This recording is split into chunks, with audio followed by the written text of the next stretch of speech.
Добрый день, уважаемые участники. Good morning, distinguished participants. Меня зовут My name is Saulet Я благодарю Sakyanov. всех, кто I would like to thank нашел время, everyone who found возможность time in their присоединиться к schedules нам. to Я join работаю в программе us. развития ООН.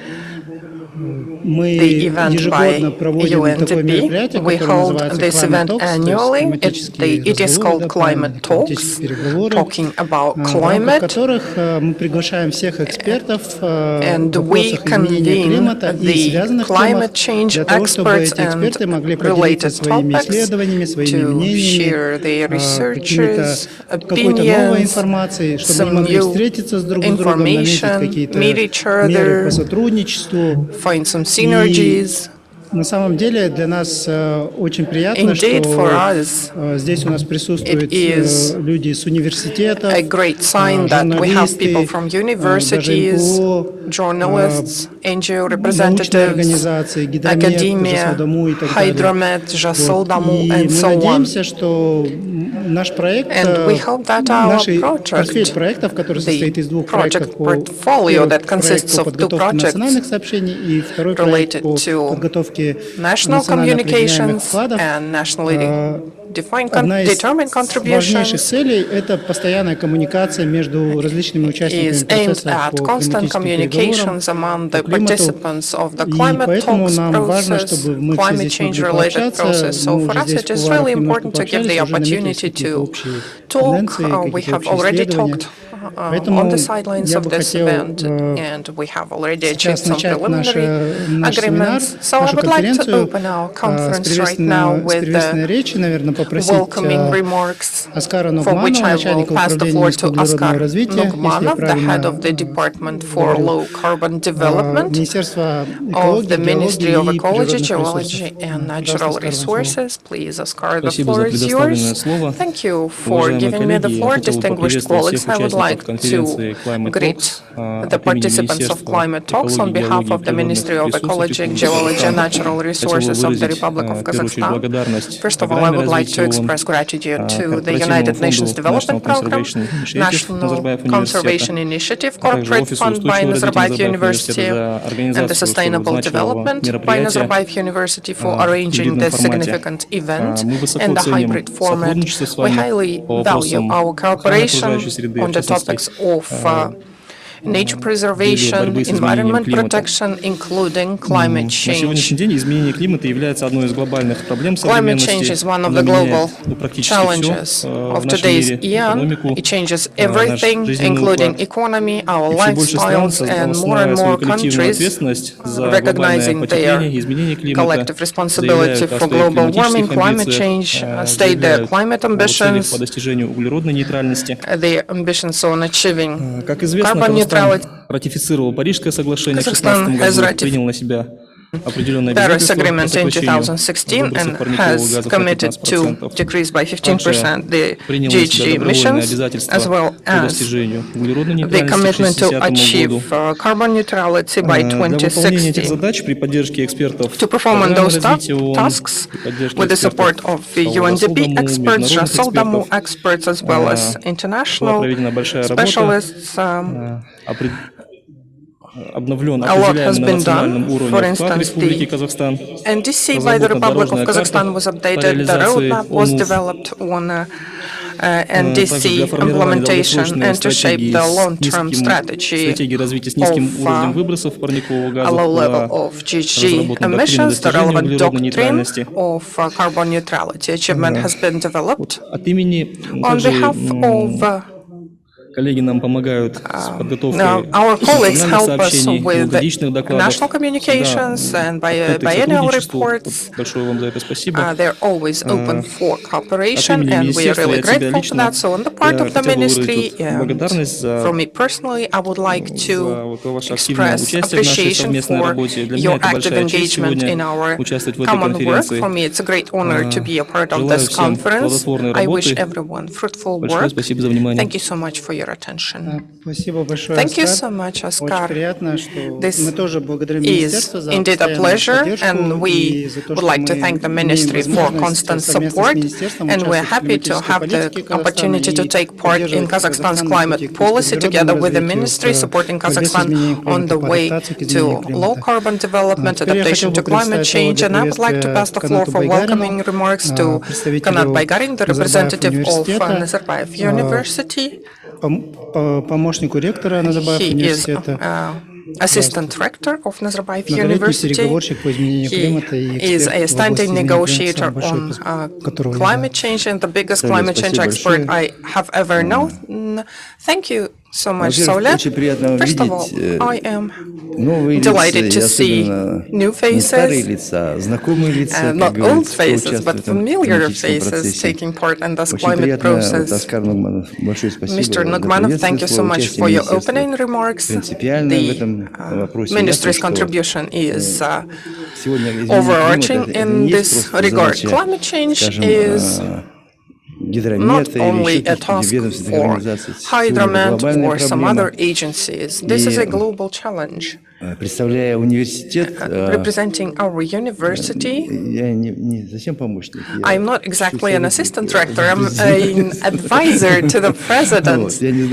So I'm not sure what the difference is, just to be fully exact. I just give advice, but I'm not helping, I'm not assisting with anything. So I would like to draw your attention to one thing. Speaking at COP25, Patricia Espinosa mentioned important keywords in the entire negotiation process. She said we must use that we must use scientific language for talking to each other, so we must rely on science language. Why she said that? The negotiations have been in place for quite a while. I have been a part of it for a decade, 10 years ago. It has lasted 10 years for me. So the negotiators are mainly the parties representing states, businesses, and NGOs. Non-government organizations. And it seems like it's high time to take the proper decision and take action. The Paris Agreement is in place, but still we are in the process of negotiations. Finally, the scientists have been summoned. And there was time to listen to them. So this is a great milestone. When the universities were engaged, you are all alumni, you are all graduates, and the government needs your participation in this negotiation process because science is deemed to give some objective assessment of the situation. Otherwise, the parties, including businesses, governments, and NGOs, would only persist in their own positions without particularly listening to the arguments by other parties. So you, the scholars, have been summoned to be the mediators in this process of negotiations and finally tackle on the specific actions. To summarize what happened during the last 3 decades, we can't boast about the best achievements by the countries in terms of climate change response. Some measures are taken. Big financial resources are being raised and incurred and expended, but I'm sure that Kazhydromet and other speakers would confirm that today the civilization has not chosen the best pathway to go on. 3 degrees of warming are guaranteed in the nearest 100 years, though everybody is talking about 1.5. I am glad that we are here together, not online, because climate requires offline participation. face-to-face И participation то, что in the сегодня process. мы начинаем And the говорить fact именно that на today we уровне are talking at the level министерства, of на the уровне ministry, программ at развития the level ООН of the United эту тему Nations Development обсуждать, Program, discussing я this имею в виду topic, климатическую I mean the тему, climate наверное, это topic. хороший I знак think this is a и great какая-то sign, надежда and на it gives будущее us в hope for Казахстане, future чтобы эта in дискуссия, она прекратилась Kazakhstan, быть that this дискуссией, а discussion превратилась stops бы в being некий a акшен, discussion, but действие. starts being an Поэтому я рад action. приветствовать вас еще раз. Я So желаю it is my всем нам, pleasure всем to вам welcome you, успехов в and I этой wish конференции и everybody вообще в борьбе с изменением success and климата. achievements in this Спасибо conference большое, and Канат climate Абдулевич. change response. Thank you Я so хочу much, предоставить Kanat слово моей Abdualevich. I would like to pass коллеге the floor to Гульмире my colleague, Сергазиной, Ms. менеджеру Gulmira проектов Sergazina. She is a портфеля project проектов по изменению климата manager программы for the развития ООН. portfolio related to climate change at UNDP. Спасибо большое. Thank Доброе you. утро, уважаемые Good коллеги. morning, dear Рада видеть colleagues. I am знакомые delighted лица to и see буду очень familiar рада faces, познакомиться с and I новыми would love людьми, to meet которых я new сегодня вижу в people зале. that I can see in this hall Разрешите от today. имени руководства ПРООН On и всего behalf of странового UNDP офиса ПРООН management в and the Казахстане entire country поприветствовать office вас. of UN in И очень Kazakhstan, приятно, что сейчас welcome you в all. онлайн-режиме And около I am 30 glad to see человек that there are тоже about 30 присоединились, people who нашли have время. joined Огромное online. They спасибо. have found time in their Надеюсь, schedule for that. сегодня We're наше very grateful, обсуждение будет and I hope that очень today our живым, discussion will be востребованным, lively, актуальным. relevant, Как уже представили, в and нашем topical. портфеле два климатических There are проекта. two Это мы climate помогаем projects нашему in our национальному portfolio. We партнеру, help our это national Министерство partner, экологии, represented by геологии и the Ministry of природных Ecology, ресурсов, Geology and по Natural международной Resources. отчетности. On Готовим international два reporting, больших доклада. we are В drafting следующем two году мы big представим reports. 8-й национальное Next year we сообщение are и presenting the 5-й 8th двухгодичный NC доклад and the до 5th декабря biennial report. 2022 Before года. December Страна 2022, the обязана country представить is эти два supposed документа. to И submit those two второй documents. проект у And нас the other охватывает project оказание covers поддержки the правительству support Казахстана to the в government of рамках Kazakhstan Парижского within the framework of the соглашения Paris через каждые Agreement. 5 лет Every 5 представлять years, обновляемые на we are национальном to уровне provide вклады, сокращенно upgraded АНУФ, по-английски NDCs. аббревиатура NDC, да, вот чтобы ухо легче So воспринимало for все эти you аббревиатуры, to когда better я буду understand all of чередовать those русские и acronyms, английские nationally determined терминологию. contributions, so I will be using Мы также interchangeably ПРООН those оказываем acronyms. поддержку и другим нашим UNDP национальным supports партнерам our в лице other Министерства national partners энергетики, represented by the Министерства Ministry of Energy, индустрии, Ministry of по Industry, for энергоэффективности, по energy внедрению efficiency возобновляемых источников issues, энергии. Почему я это упоминаю? renewables, Потому что penetration. именно Why I'm mentioning выполнение that is that взятых обязательств в рамках the Парижского performance соглашения on в the АНУВе, commitments under Paris они как Agreement раз-таки in охватывают те NDCs сектора, cover the которые sectors that влияют на процессы have an impact выбросов on the парниковых газов. processes related to И GHG задача emissions, сократить and эти the выбросы, goal она is для to Казахстана, reduce those скажем emissions. так, And for Kazakhstan, является this вызовом. goal is a challenge. И я надеюсь, что министерство And I hope и в целом that все the правительство, оно ministry and the сумеет whole of government сконсолидироваться will be able to и consolidate в its следующем efforts, году, and не next позднее, year, надеюсь, no осенью, later than сумеет next представить autumn, свой will be обновленный able to АНУФ present the и updated углеродно-нейтральную NDC стратегию. and the Поэтому я carbon вот neutral призываю strategy. все стороны, которые So I есть, am чтобы appealing мы to all of the parties смогли involved это сделать to и все-таки, contribute to чтобы those Казахстан efforts so имел that we тот could achieve имидж that, so that и Kazakhstan would соответствовал have the image тому положению, которое он имел and много the лет назад, да, вот position больше that 10 лет it used назад, to have в этом климатическом 10 years переговорном ago процессе. in the course of those Поэтому climate negotiations. желаю нам всем успеха. So I Давайте wish продолжим нашу everybody работу. success. И Let us по continue повестке our стою я activities. первая с My выступлением speech is the first по on this agenda. итогам I will достижения speak результатов on the климатической performance, конференции, которая on прошла в the этом году в Глазго. on the achievements of Но conference прежде of чем перейти к parties самим результатам, that took я place this хотела year бы... in Glasgow. But Можно, да, before включить talking мою about the key презентацию? Она outcomes of есть? COP26, I would like to start sharing Я my включил, presentation. если можно Zoom показывать сейчас. Could you please start sharing the Zoom screen? Да, спасибо. Thank you.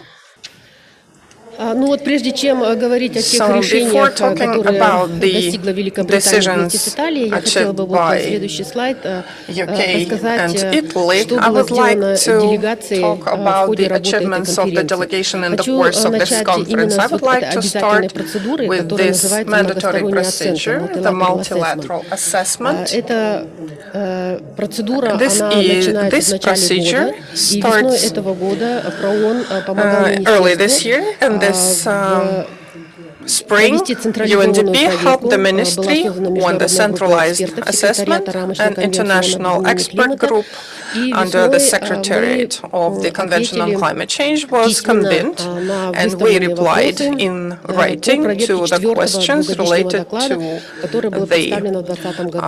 И assessment вот of the второй этап fourth biennial заключался report уже that вживую. was presented. Вспомогательный And this орган, stage который называется was the SBI, light вспомогательный stage, орган по the осуществлению SBI ВОО. Вот они решили 5 body и 6 at ноября для UN. They 10 стран, decided куда that был in включен on Казахстан, вот November видите, 5 and Хорватия, 6, да, for several Исландия, countries, Лихтенштейн, including Люксембург, Croatia, Монако, Iceland, Польша, Kazakhstan, Румыния, Словения Liechtenstein, и Luxembourg, Великобритания. Monaco, Вот Poland, они Romania, Slovenia, and United Kingdom. прошли, So скажем they так, took part in эту многостороннюю this оценку. И multilateral осенью assessment. They уже were subject to it. So было this было fall, открыто окошко the window представить was свои open for the вопросы. Мы countries получили to 20 вопросов, present their которые questions. We мы received 20 также письменно questions предоставили. that we А have вот уже answered to in 5 writing, and ноября on November 5, в определенной комнате собрались представители there was этих a стран specific и уже room вживую where the country задавали representatives еще gathered дополнительные face to вопросы. face and asked some Мы additional получили 10 questions. вопросов, We received 10 на questions, которые постарались ответить. to which we Признаюсь, что в этот did our раз best to было немножко answer. сложно This отвечать на time that вопросы, was потому a что, little bit к сожалению, challenging вот to answer стране those questions because не unfortunately удалось the country hasn't принять managed и to обновленную adopt и стратегию the updated или NDC доктрину and the doctrine углеродонейтральности, for carbon потому что neutrality вопросы because the задавались questions were о asked будущих about планах, the о future будущих plans, политиках the и future мерах, policies которые and страна measures that the country планирует is реализовывать. intending Поэтому to пытались implement. So дипломатически there were attempts отвечать на эти of вопросы. answering those questions in a diplomatic которое было, manner. это So до the 25 novelty октября that просили there was представить by заранее October записанную 25, презентацию a 10-минутную. 10-minute И pre-recorded presentation имени was страны solicited, and on с behalf этой of the презентацией country, with this выступил заместитель presentation, директора Deputy Director of the Department of Climate Policy and Green Technology Ainur Kobayeva spoke. И UNDP технически и and the логистически technical and и logistical административно administrative помогал министерству, чтобы assistance уложились в was сроки provided и to все the требуемые ministry to презентации, meet the deadlines and provide all of the presentation statements было and вовремя replies to the представлено. answers timely. И SBI уже And SBI опубликовал published свои короткие its заключения по brief этим 10 conclusions, странам. brief И вот opinions on вы those 10 увидите сайт, countries, and you can где see можно зайти the и link посмотреть in the bottom of the screen that you всю эту can сессию, follow потому to что там look все at that, to have a look at the session. The всё session was fully выкладывается, recorded и and кто fully posted, интересуется, so может if подробнее ознакомиться. it is any of your interest, you can actually Следующим таким familiarize большим yourself with that. историческим моментом Another это было, milestone что was that страны the Центральной countries of Азии Central смогли Asia managed объединиться to и unite организовали and с arranged, помощью доноров with the help of павильон donors, a Центральной pavilion Азии, of которая Central работала Asia все 2 that недели. operated throughout the 2-week Наполнение period. было хорошим, и It до was обеда, и filled with после обеда good content. много So организаций, before вот и lunch and представители after здесь тоже lunch, есть many Назарбаев organizations, университета. representatives of Nazarbayev University who are here Проводили свои today to сайд-ивенты. conducted their side Заявка events. была подана от There was an имени application on РЭЦА, behalf of регионального экологического RETSA, центра National Центральной Азии. Environmental Center of Central Asia. Ну, я считаю, что это успех From my для Центральной perspective, this has Азии. been a great Я сама achievement, a лично success там была for Central первую Asia. неделю, I have been there for the видела first week интерес personally. людей, I have seen the многие interest страны shown by подходили, people. интересовались, Many задавали country вопросы, как representatives это came up to удалось us. They asked вам, вы questions молодцы. about our performance and progress. Но в то They же время я хочу сказать, praised us for the job well что done. At the same time, I would очень like много стран to сейчас say создают that такие there are many павильоны. countries Их who много. Я даже make была such удивлена, pavilions. что There Тувалу, are many of такая them. малое Even островное государство, Tuvalu, сумела a small island state, сделать managed to свой arrange their own павильон. pavilion Рядом с there. нами вот была Next to us, there was PNG, да, Папуа Новая PNG, Гвинея. Papua New Guinea, And У меня сложилось такое впечатление, что вот хорошо, да, мы, my страны Центральной impression Азии, was собрались, that мы it is great обменялись that we своими gathered планами, да, with Central Asian теми countries, мероприятиями, которые в exchanged стране реализуются, our но plans, мы shared the events выпали that we conduct из nationally, большого, but скажем так, we, общества, unfortunately, не out of было the bigger времени ходить и community, слушать larger других community, we had no стран, time to другие павильоны. visit other И я pavilions обратила and listen внимание, to other что countries. So каждая страна создала свой I've noticed павильон, that each country но established their own участников, pavilion. слушателей там нет, However, there were no да, потому listeners, что there were каждый no занят своим participants because павильоном. everybody else is Может быть, busy with their own я думаю, что pavilions. многие страны I think that the численность majority of the countries делегации малочисленная, да, не have так много, sent и вот распределение small ролей delegations with в few будущем, participants. если мы будем Therefore, the role организовывать такие distribution павильоны, in the да, future нам when we нужно arrange четко such распределить роли, pavilion кто отвечает за must be павильон, кто у нас improved. We must переговорщик, define who is кто responsible for там the pavilion, who is собирает the информацию от negotiator, других who стран. collects Да. В information общем, on other над этим надо countries. So this подумать. is something Мы to про mull ООН over. помогли нашему UNDP национальному has партнеру. helped Изначально our мы national планировали partner. проводить 5 сайд-ивентов, Initially, но в we связи planned с 5 side объективными events, but due обстоятельствами to the количество objective сократилось до 2.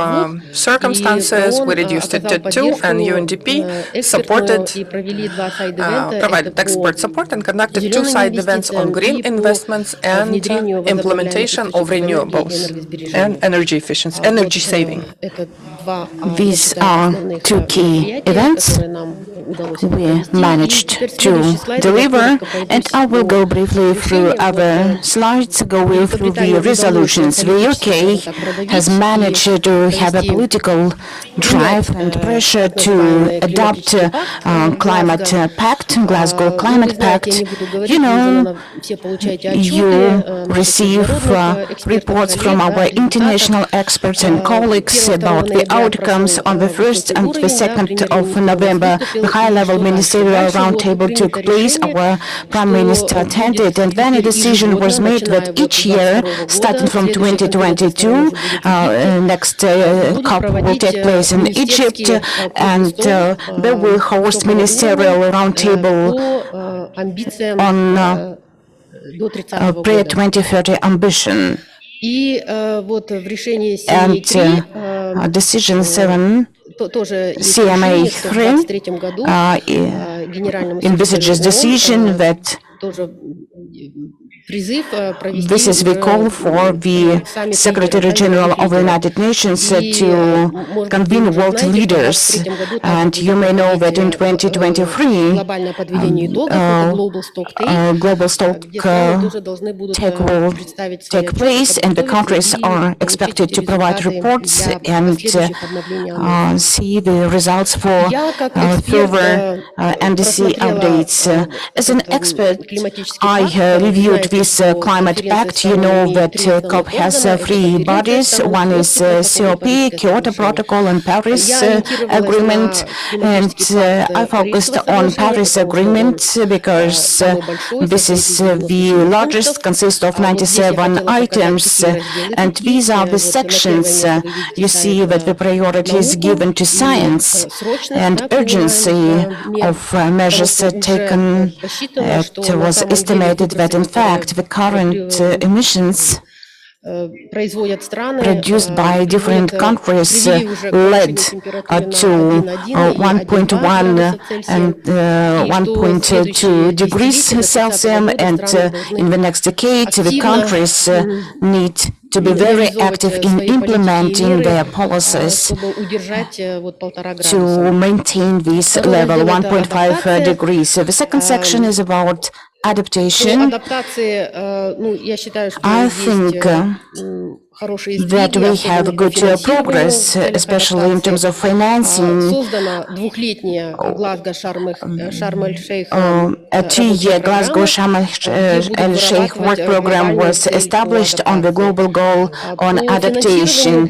In terms of adaptation finance, there are different goals by 2025 to double the size of financing relative to 2019, because the Green Climate Fund ideally should allocate 50-50 resources to mitigation and adaptation, but it seems that adaptation receives fewer resources. That's why such commitments have been made to increase financing to adaptation. Number 4, mitigation. We understand that many countries, assuming different commitments to reduce GHG emissions, the current pathways show that the reductions are behind the schedule, and work program will be set up to accelerate mitigation ambitions and implementation of these ambitions in the next decade. Finance, technology transfer, capacity building for mitigation and adaptation the parties will provide a definition what finance means, climate finance in particular. In terms of technology transfer, there are two bodies, technology economy and CTCN, the network for technology transfer. They prepared their respective reports, but my opinion is that they are not performing quite well. And I hope they will enhance their capacity and collaboration. I was interested in loss and damage. This is a topic discussed for quite a lot of time. Warsaw mechanism is behind, Warsaw framework is behind. I looked through the terminology for pesticides and shell because we are assisting the country to prepare the reporting, and I focus on what needs to be done, and such words as invites, encourage, they are not binding, they don't sound like really binding. For loss and damage, I noticed that decides is repeated 5 times, the most frequent use of this word, and I think that after 2022, after technical issues are addressed, this topic will be rolled out, and Santiago network was established. We need to read it out and understand whether Kazakhstan may have access to this network. And a dialogue was established, Glasgow dialogue between the parties. And Scotland, interestingly, became the first country to officially take responsibility and allocate $1.3 million to the Climate Justice Resilience Fund. That's why I think that we need to review these materials with decisions and resolutions and understand what and how we should do, because our reports should include information on how a country is managing loss and damage. Implementation is in our section, and this is a clear urge that we need to switch to full implementation of the Paris Agreement. The book was adapted, and in Egypt they will address and finalize technical issues. Collaboration, section number 8. For us, this is another good opportunity. We have a work program on action for climate empowerment, which includes education, training, raising awareness. The ministry needs to think and understand, because the country needs to establish a focal point. We have Olga Sagabekov and Vice Minister as a focal point on policies and measures, but the country should have focal points on raising awareness and outreach, education, and focal point on gender and climate change. And this program, Action for Climate Empowerment, covers all these details. We return to mitigation. You may see that there are some estimates to maintain 1.5 degrees by 2030 and CO2 equivalent emissions have reached the level, and we need to achieve a reduction by 45% relative to 2020. These are two major items, and the current estimates is that 13.7% is above the 2010 level, and I want to draw your attention since 1990 and 2010 are baseline years, and when we have NDC updates, probably our experts should explore how it may affect our commitments. And item number 36, the decision was made that parties need to set up a low carbon, low emission energy systems, phase out and phase down with regard to inefficient fossil fuel subsidies. I guess additional decisions and guidelines will be developed. Some criteria will be identified to understand what is efficient, what is inefficient in terms of subsidies. And thanks to the US and Chinese People's Republic of China, we have a framework for NDC. You know that the first NDCs were provided for a 5-year period, some provided for a 10-year period. The decision was made that from 2025, NDCs will cover the period until 2035, and from 2030, NDCs will have the end date of 2040, and every 5 years thereafter. We need to understand that by 2025, the country will need to submit the new or updated NDC, and the coverage should be until 2035. We need to keep note of it. And Article 6 consists of 3 major items. 6.2, this is a cooperative approaches, and we have equals international transport mitigation outcomes. The decision was made, and some annex is provided, which covers different provisions on how the country makes such decisions, and to understand whether it will be able to develop adaptation and mitigation related projects and record and exchange with units. Participation conditions could be reviewed, and the country will need to make up a roster in accordance with the Paris Agreement, and the intention is to learn from Kyoto Protocol on how Kyoto Protocol performed. It was criticized a lot. There were some issues with rosters and inventories, and I think that in Paris Agreement the system will be performing much better. Article 6.4. Sorry, we'll return. For 6.2, I would like to mention the decision was made, however, there were many items and until November 2022, they need to be addressed some technical issues such as tables, guidance, and some tasks have been made for the development of tables until March 31st, 2022.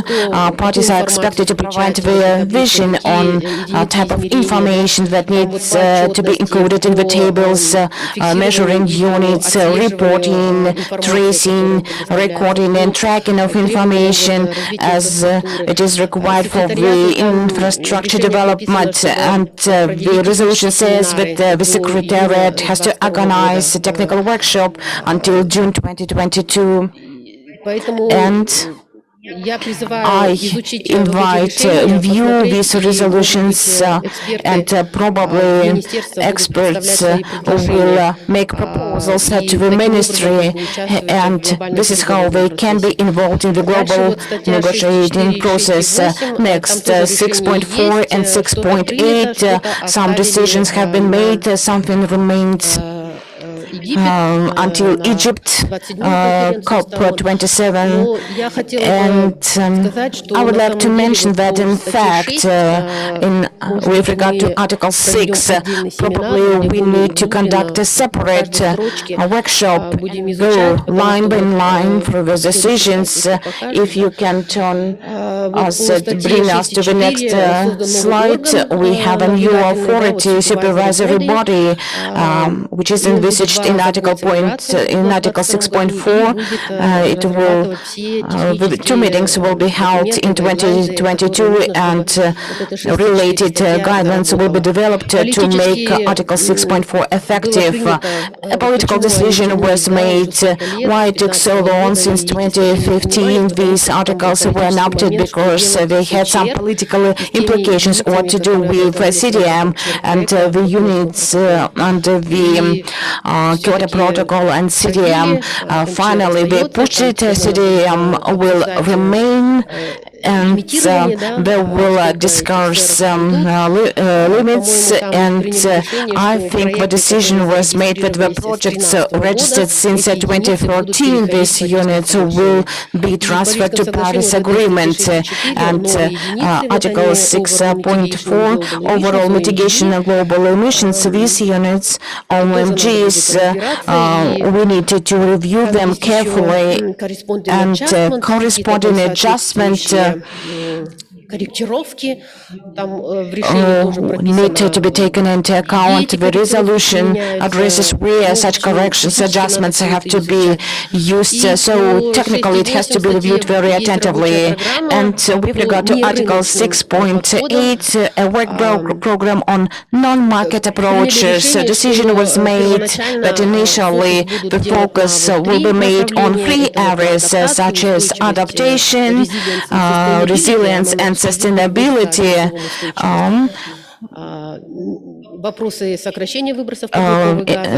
Reduction of GHG emissions and contribution to clean development and development of clean energy sources. And it was mentioned that parties are invited until 28th of February to provide their proposals describing the current mechanisms and frameworks available in the country with regard to non-market approaches. This information has to be collected and shared with the Secretariat. Glasgow Committee was set up to promote non-market approaches. So this is briefly all from my side, and in conclusion I would like to mention that Daniela Karin, who was involved in negotiations will provide a workshop to cover resolutions, decisions made during Glasgow conference. If you have any interest, please participate. That's all from my side. I apologize if I took much of your time. I think many speakers will take longer time because indeed this was a significant activity event in Glasgow. This year we had quite an extensive delegation from Kazakhstan. And in addition, NGO was represented in coordination bodies. Kazakhstan was well represented in Glasgow, and this is a very good sign for the ministry. I think this is like a new slogan that in preparation to Egypt, all these resources that might be involved in Glasgow could be used for preparation to Egypt COP. And non-governmental sector, academia, NGOs, universities, we are ready to collaborate with the authorities to provide necessary support now and future. I mentioned a huge delegation because reporters were involved, and I invite Zhana Shaykhmetova, who is invited by UN to participate in the COP, and she wants to share her feelings, her perceptions of that big event where she participated. Zhana, over to you. Thank you very much. Good morning, dear colleagues. I am Zhana Shaykhmetova. I am editor-in-chief and reporter from Astana Times, published in English. I selected a competition for journalists and supported by UN office in Kazakhstan. I was able to participate in the largest environmental conference, COP26, jointly with delegation from Kazakhstan. We prepared over 20 articles about COP26, 5 TV broadcasts from the site. We had exclusive interviews with regional ambassador of COP26, with the ambassador of UK in Kazakhstan and Deputy Secretary General Inker Anderson. We had some publications in newspapers and editor's message, and on TV channel Khabar 24 we had more than 10 stories to cover this event. The summit was historical by all means, and I would like to share some insights. Probably they could be interesting to my other colleagues.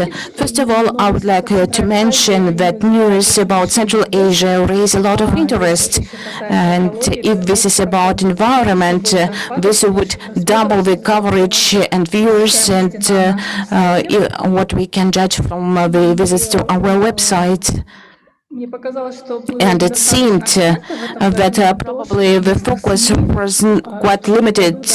Local mass media, we had there was one big pavilion, and Central Asian, the countries of Central Asia acted as one voice in negotiations on climate change, and as one of the experts mentioned, Central Asian countries could show a good example to others, because this is multilateral approach, and this is what was mentioned by G20 as well.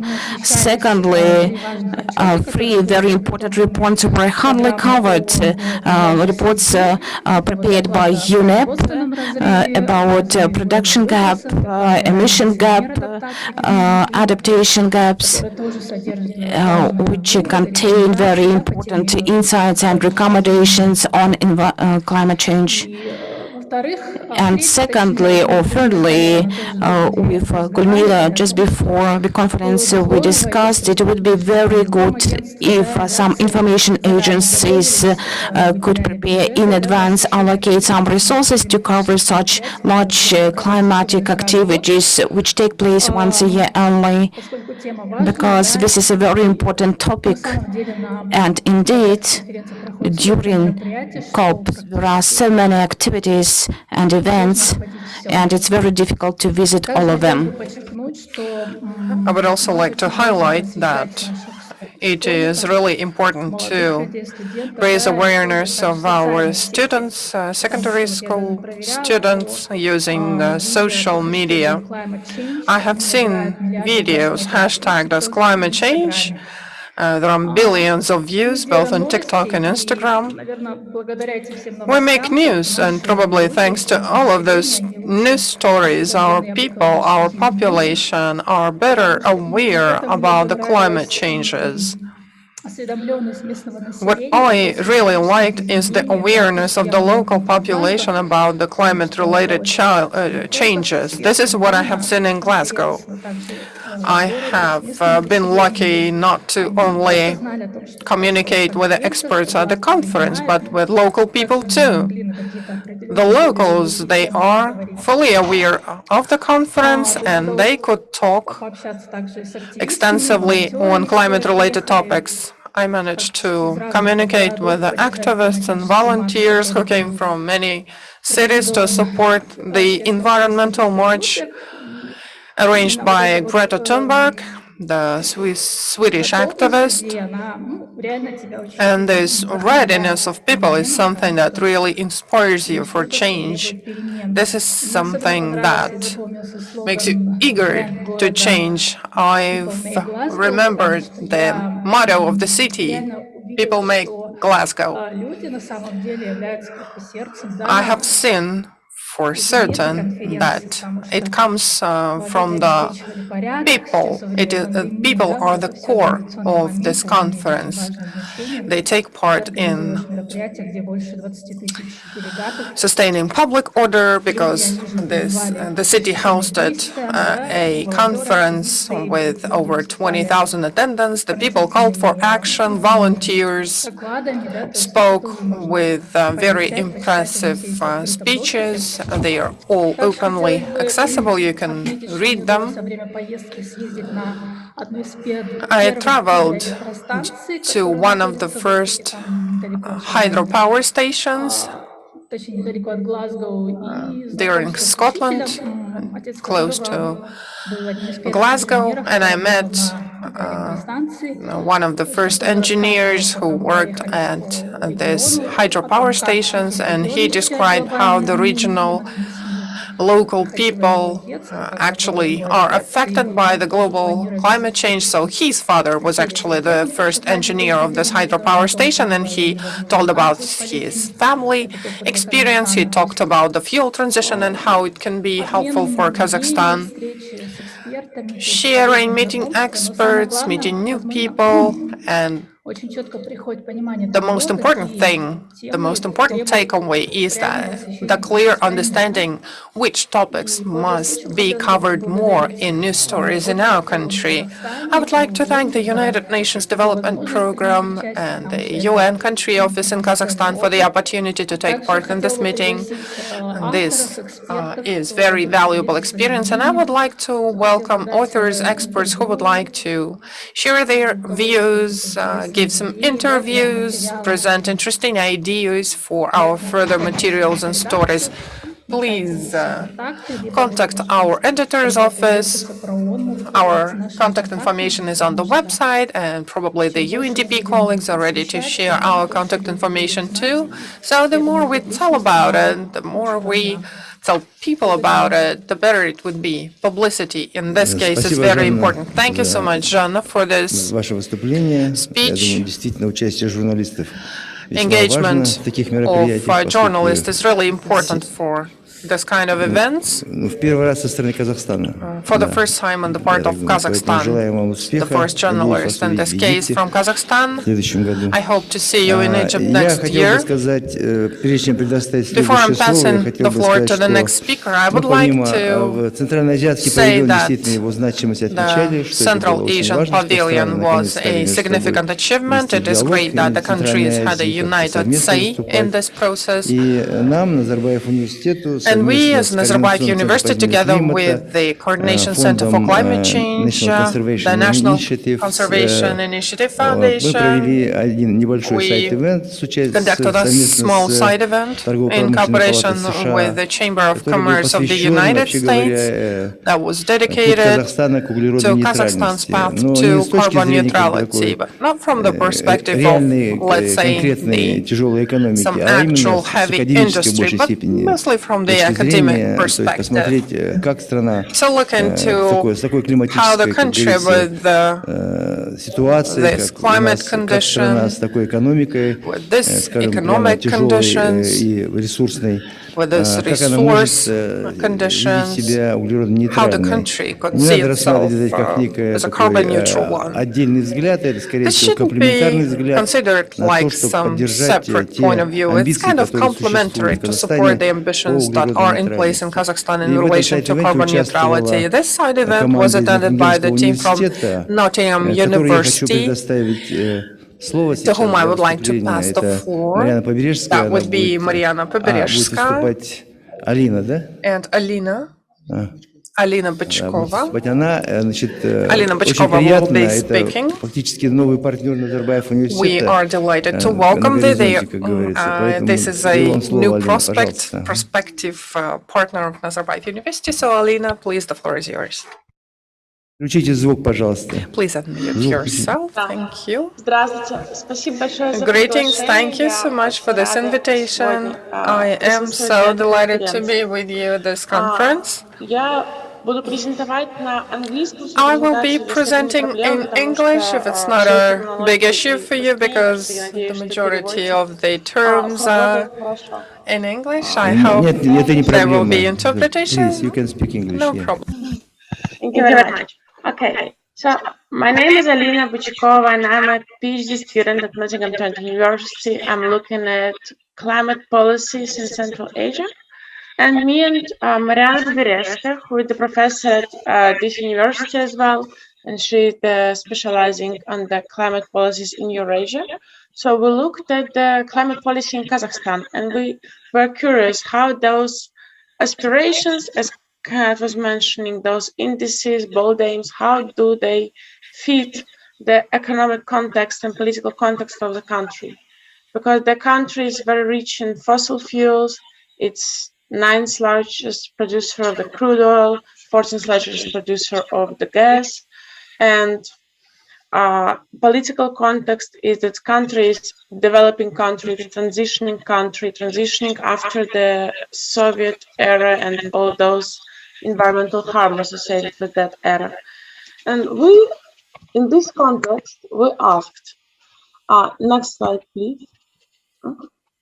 Oh, you don't have slides, sorry.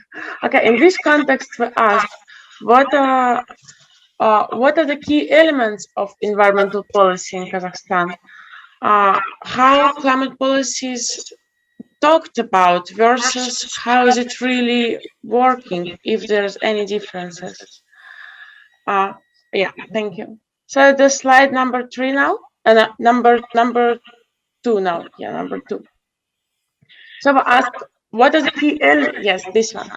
What are the key elements of this policy? Who are the main actors? Is there any differences between how it's talked about versus what's really going on? And what are those factors that I mentioned above? What those factors that influence climate policy? For understanding that questions, we looked at the official documents, which we chose based on the United Nations Communication Report 7th, submitted by Kazakhstan, where they listed all the key climate change legacies. We analyzed 5 of those, and also we collected the opinions of the experts from NGOs, policymakers, experts from the industry, climate scientists. It was 13 interviews in total, and I think we talked to the most knowledgeable people we could ever meet. Going on. So, climate change vulnerabilities in Kazakhstan. I will not talk about it long because I'm pretty sure you already know better than me about that. But I just want to say that understanding those vulnerabilities is really important in adjusting climate policy, focusing on the right issues and the most pressing and important ones, so that the country can develop the most effective response to climate change. In case of Kazakhstan, this is agriculture, which works which evokes two further impacts: economic impact and social security. So, if we're talking about the economy, wheat is very important crop in Kazakhstan, but by 2050, it's projected to reduce by 49%, which is definitely an economic problem. And also there is additional yearly expenditures, which are up to $550 million projected for the country. This would be for mitigate freshwater deficiency, for mitigating agricultural loss.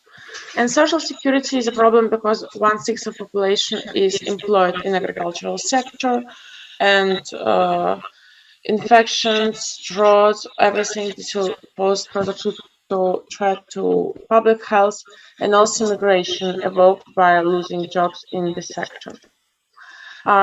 Next slide, please. Okay, in this slide already talked, I'm sorry. And next slide, this you can see those vulnerabilities, as I said, yeah. And now coming to the analysis. What did we find? Overall, we found that climate change is relatively underrepresented in the official discourse. When I saying underrepresented, we're comparing with the Western countries, because there's no doubt that climate policies in Kazakhstan, they've been developing very quickly, and it was a very impressive process. Those submitting NDC under Paris Agreement, introducing new legacies such like ecological code, and first in the post-Soviet space emission trading scheme, and impressive RES development or renewable energy development objectives that's been partly already achieved. All this is big steps. However, we found that there could be still more representation of the problem, and we found that mainly climate change is talked about in the economic context, in the context of the financial gains, basically. And so we found there is 3 dimensions where the climate change is mentioned, like 3 discussions climate change is talked about in. This is national strength, we called it, green economy, and international cooperation. Next slide, please. Yes. So I started with national dimension. What does that mean? We looked at the national politics and how climate change is looked inside there.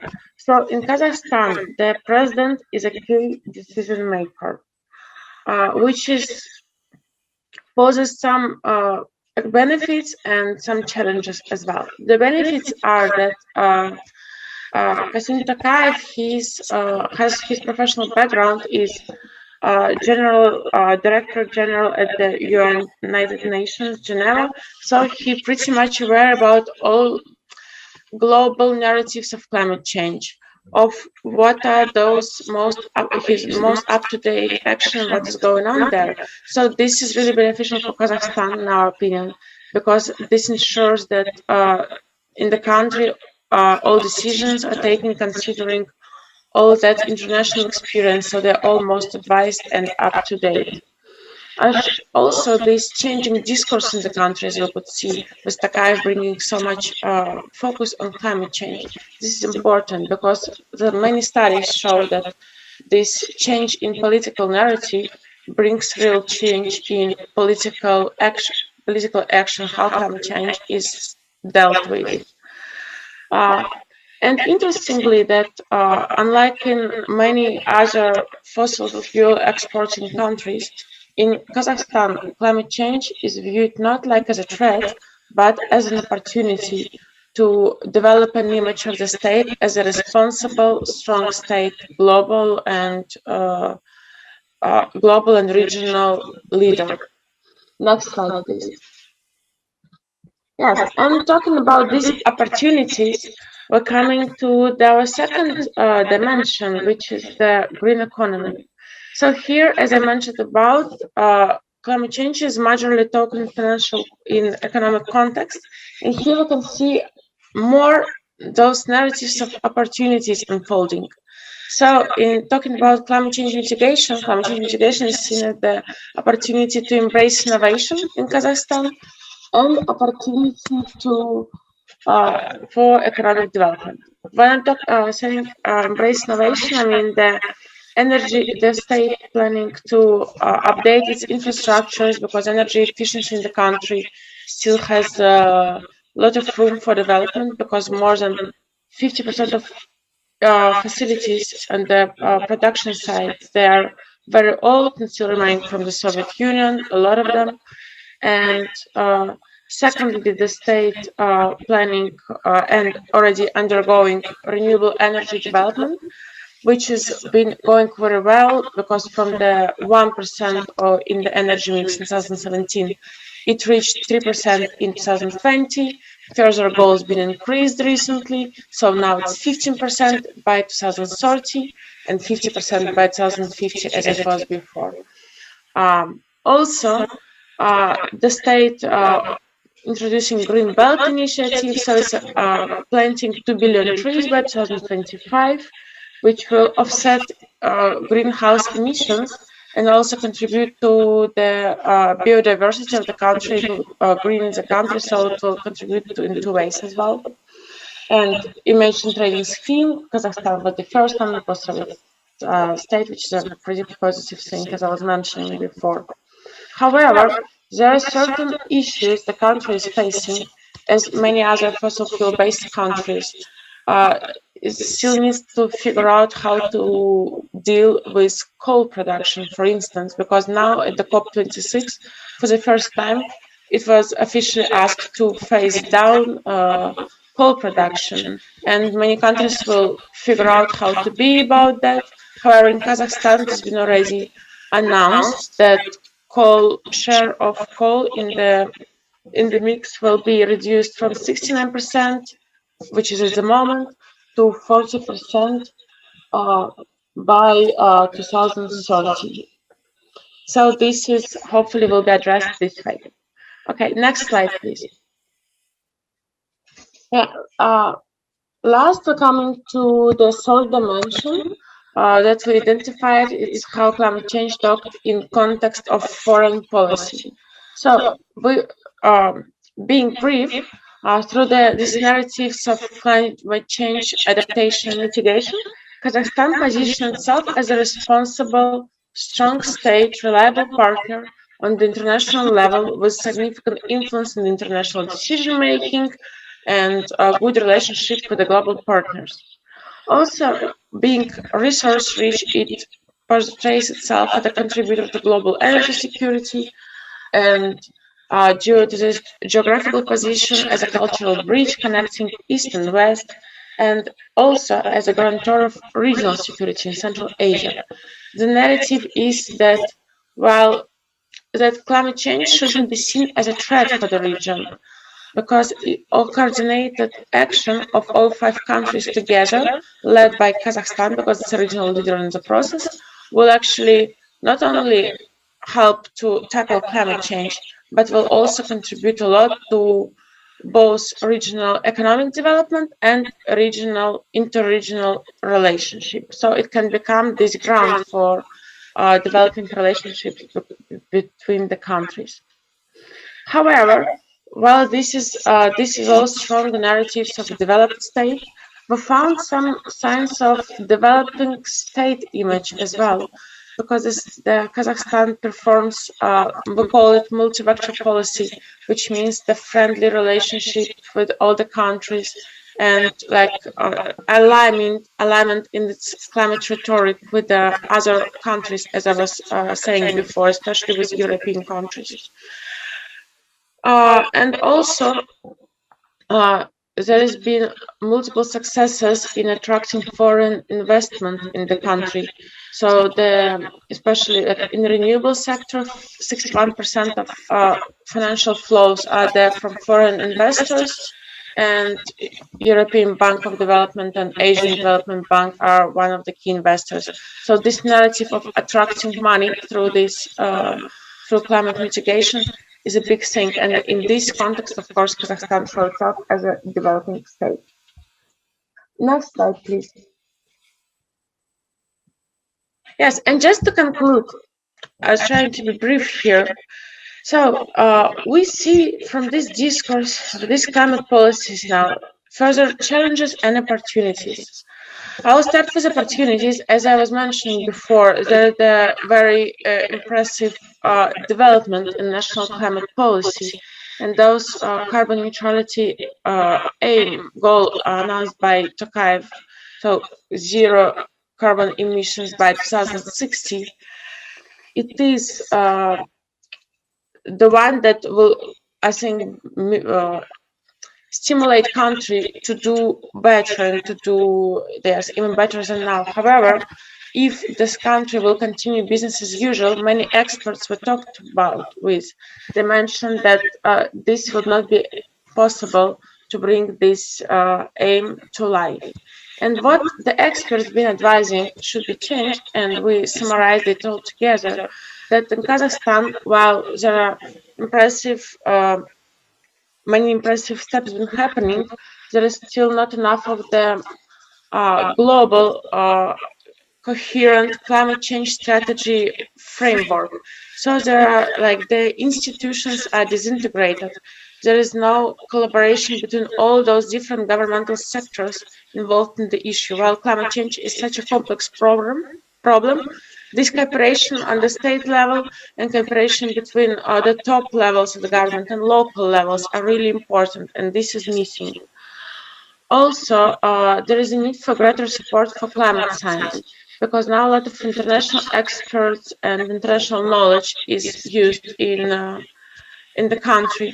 While climate change is such a complex problem and local specific problem, the development of climate science is really important.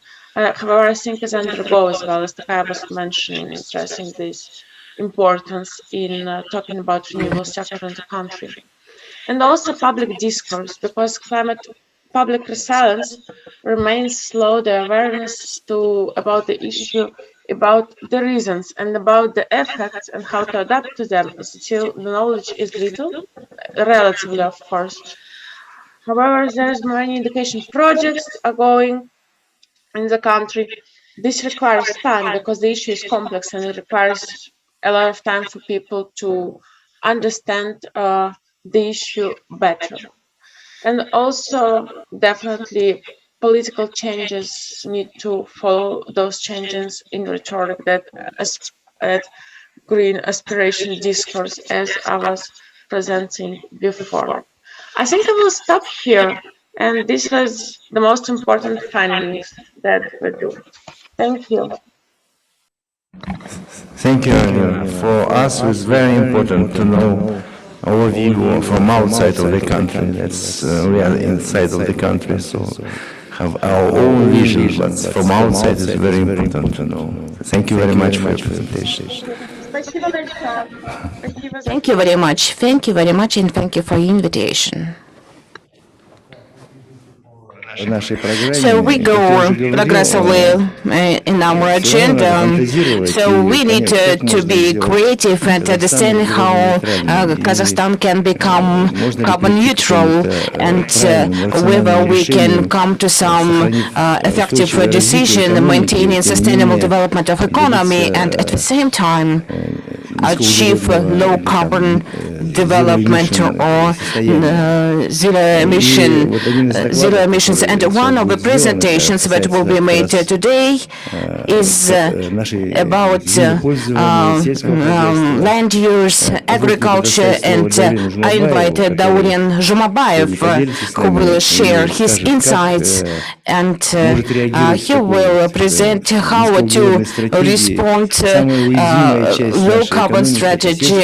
In low carbon strategy, agriculture is the most vulnerable part, and this is a real nature. What we should and can do to make carbon neutrality a reality.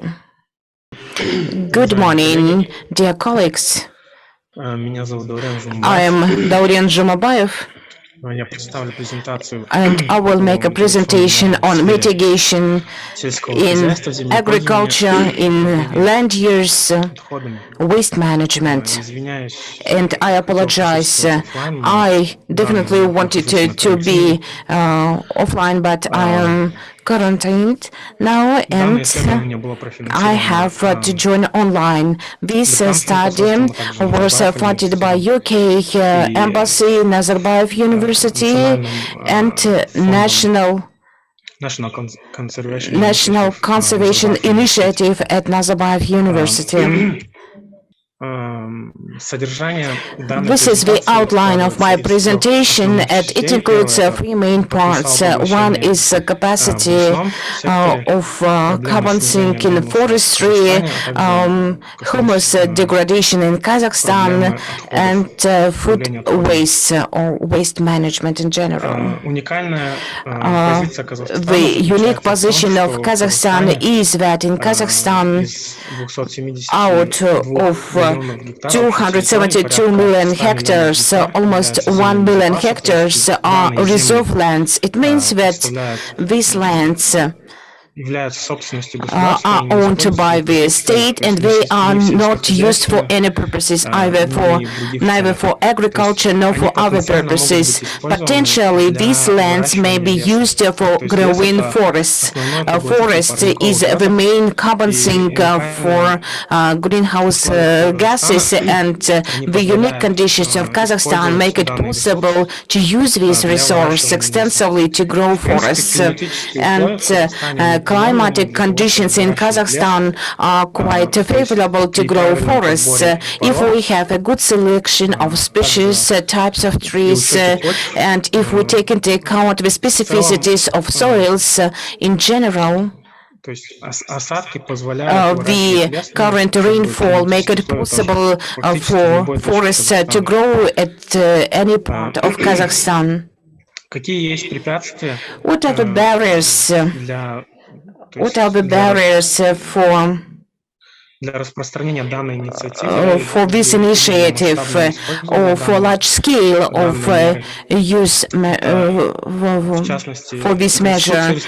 The Constitution of Kazakhstan says that vegetation is owned by the state, and if a private farmer decides to grow forests, it means that this land may be expropriated. It means that the state will take possession of a forest.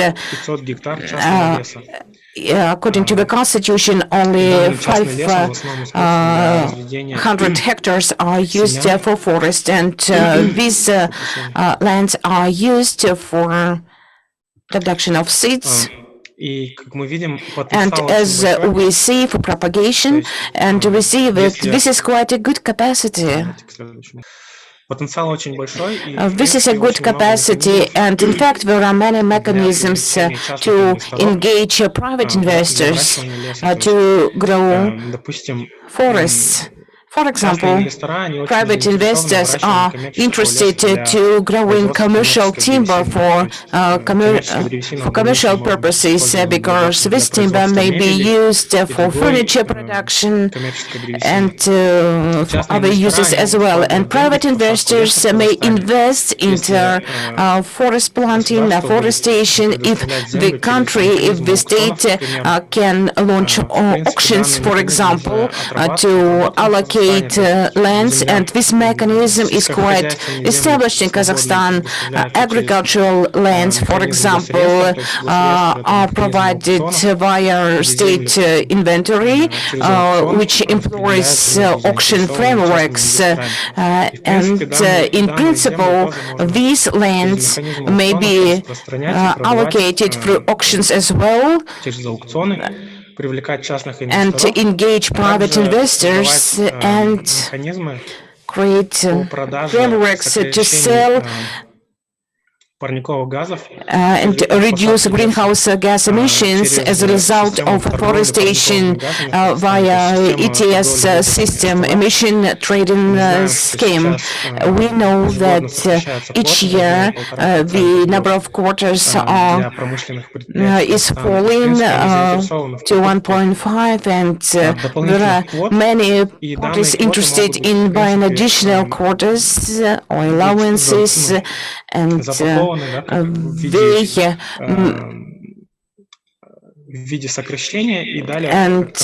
actually these proposed lots of quarters may include a forest component, and this would be a very good additional resource for planting forests. And I brought some calculations made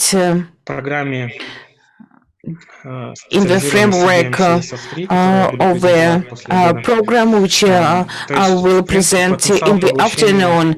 You see that the common sequestration capacity of the forest, if we plant 8 million hectares, almost 560 million CO2 equivalent will be captured. Currently is about 370 million tons CO2 equivalent. And you see that the capacity of GHG capture can cover all emissions in Kazakhstan and make Kazakhstan carbon neutral. If we estimate the cost, how much commercial forest or timber will cost, if we take that 1 cubic meter of commercial timber is about $100, and 80 million hectares of forest in 30 years will yield $800 billion. You see that this can be interesting for private investors and to climate organizations as well, or manufacturers, Western manufacturers, to reduce their emissions. They may be interested in this type of mechanism. Now let's go to humus degradation. In fact, in Kazakhstan, we experience an environmental disaster because the degradation current degradation is 1% per year. It means that the yields are falling by 1% in Kazakhstan as well. This is a serious problem because this is unsound use of land resources. And the key decision that or solution that we propose is to implement carbon tax for farmers. When we make humus measurements every 3 to 5 years, and we see if the humus quality has dropped by 3 or 5%, a farmer would be expected to pay a carbon tax proportionate to the humus degradation. And this would immediately make a signal to farmers to have a sound use of land resources, to implement crop rotation and undertake other activities to sustain humus quality, to use fertilizers and make other measures as well. Other activities such as subsidies, subsidies to fertilizers funded by the state, actually they are not so expensive. That's why carbon tax would be quite acceptable. In the longer term perspective, farmers will benefit from better yields, and these investments will be repaid well, and we will avoid land degradation. And last thing I wanted to mention is waste management. We see that food waste contribute to emissions a lot. Food waste lead to methane emissions, and disposal of food waste via special systems which make granulate food waste and discharge them into water effluents. I think into sewerage, I think this is a good solution, because half of solid waste, domestic waste of greenhouse gases emerge from food waste, and sewerage waters generate half emissions of greenhouse gases. Jointly, food waste and effluents generate 3 million tons of emissions, 3 to 5 million tons of emissions, and food waste примерно смогут 1,5 миллиона тонн парниковых газов, то есть can порядка 20% can в секторе can управления contribute отходами to 20% закрывать. emission reduction if appropriately managed. И, то есть в сточных водах можно The sewage waters may have special collection tanks to capture food waste and to use anaerobic organisms to produce agricultural fertilizers for farmers. So this would be a closed cycle. And at the same time, we will achieve a reduction of greenhouse gas emissions in waste management sector. That's all from my side. If you have any questions, I will answer them. Thank you, Dorian. We are delaying the program, and I want to apologize to our next speakers. I guess we will have a coffee break now, and then we will continue.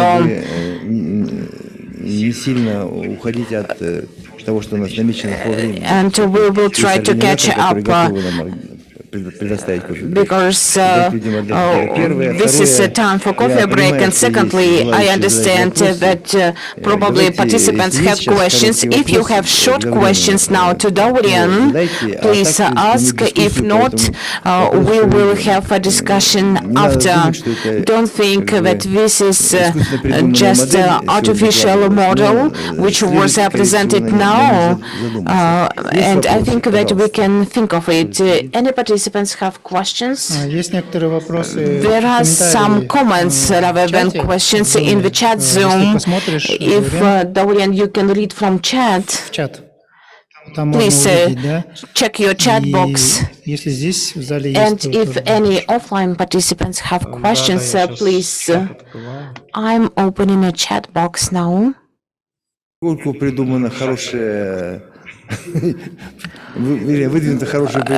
This was a very good solution to address all problems at the same time, at one strike. You cannot grow forest anywhere. This is what I read from comments. Yes, of course, you cannot grow anywhere. I did admit that all 100 million hectares of reserve lands can be used. Of course, we need to explore it. Probably in some arid areas, only saxawood can be planted or some specific types of trees. But even on the Aral Sea bed with very saline soils and arid climate, we can plant saxawood. This was a very quick presentation, and of course we need to have a detailed analysis. And in principle we have unused pastures, and I meant that pastures are better adapted for growing than desert lands. Conceptually speaking, I brought up this idea, but when you go into details to propagation and planting forest, of course, detailed studies have to be made, and this is up to experts to conclude whether land is appropriate for forests. I have a proposal to avoid sensitive issues for biologists.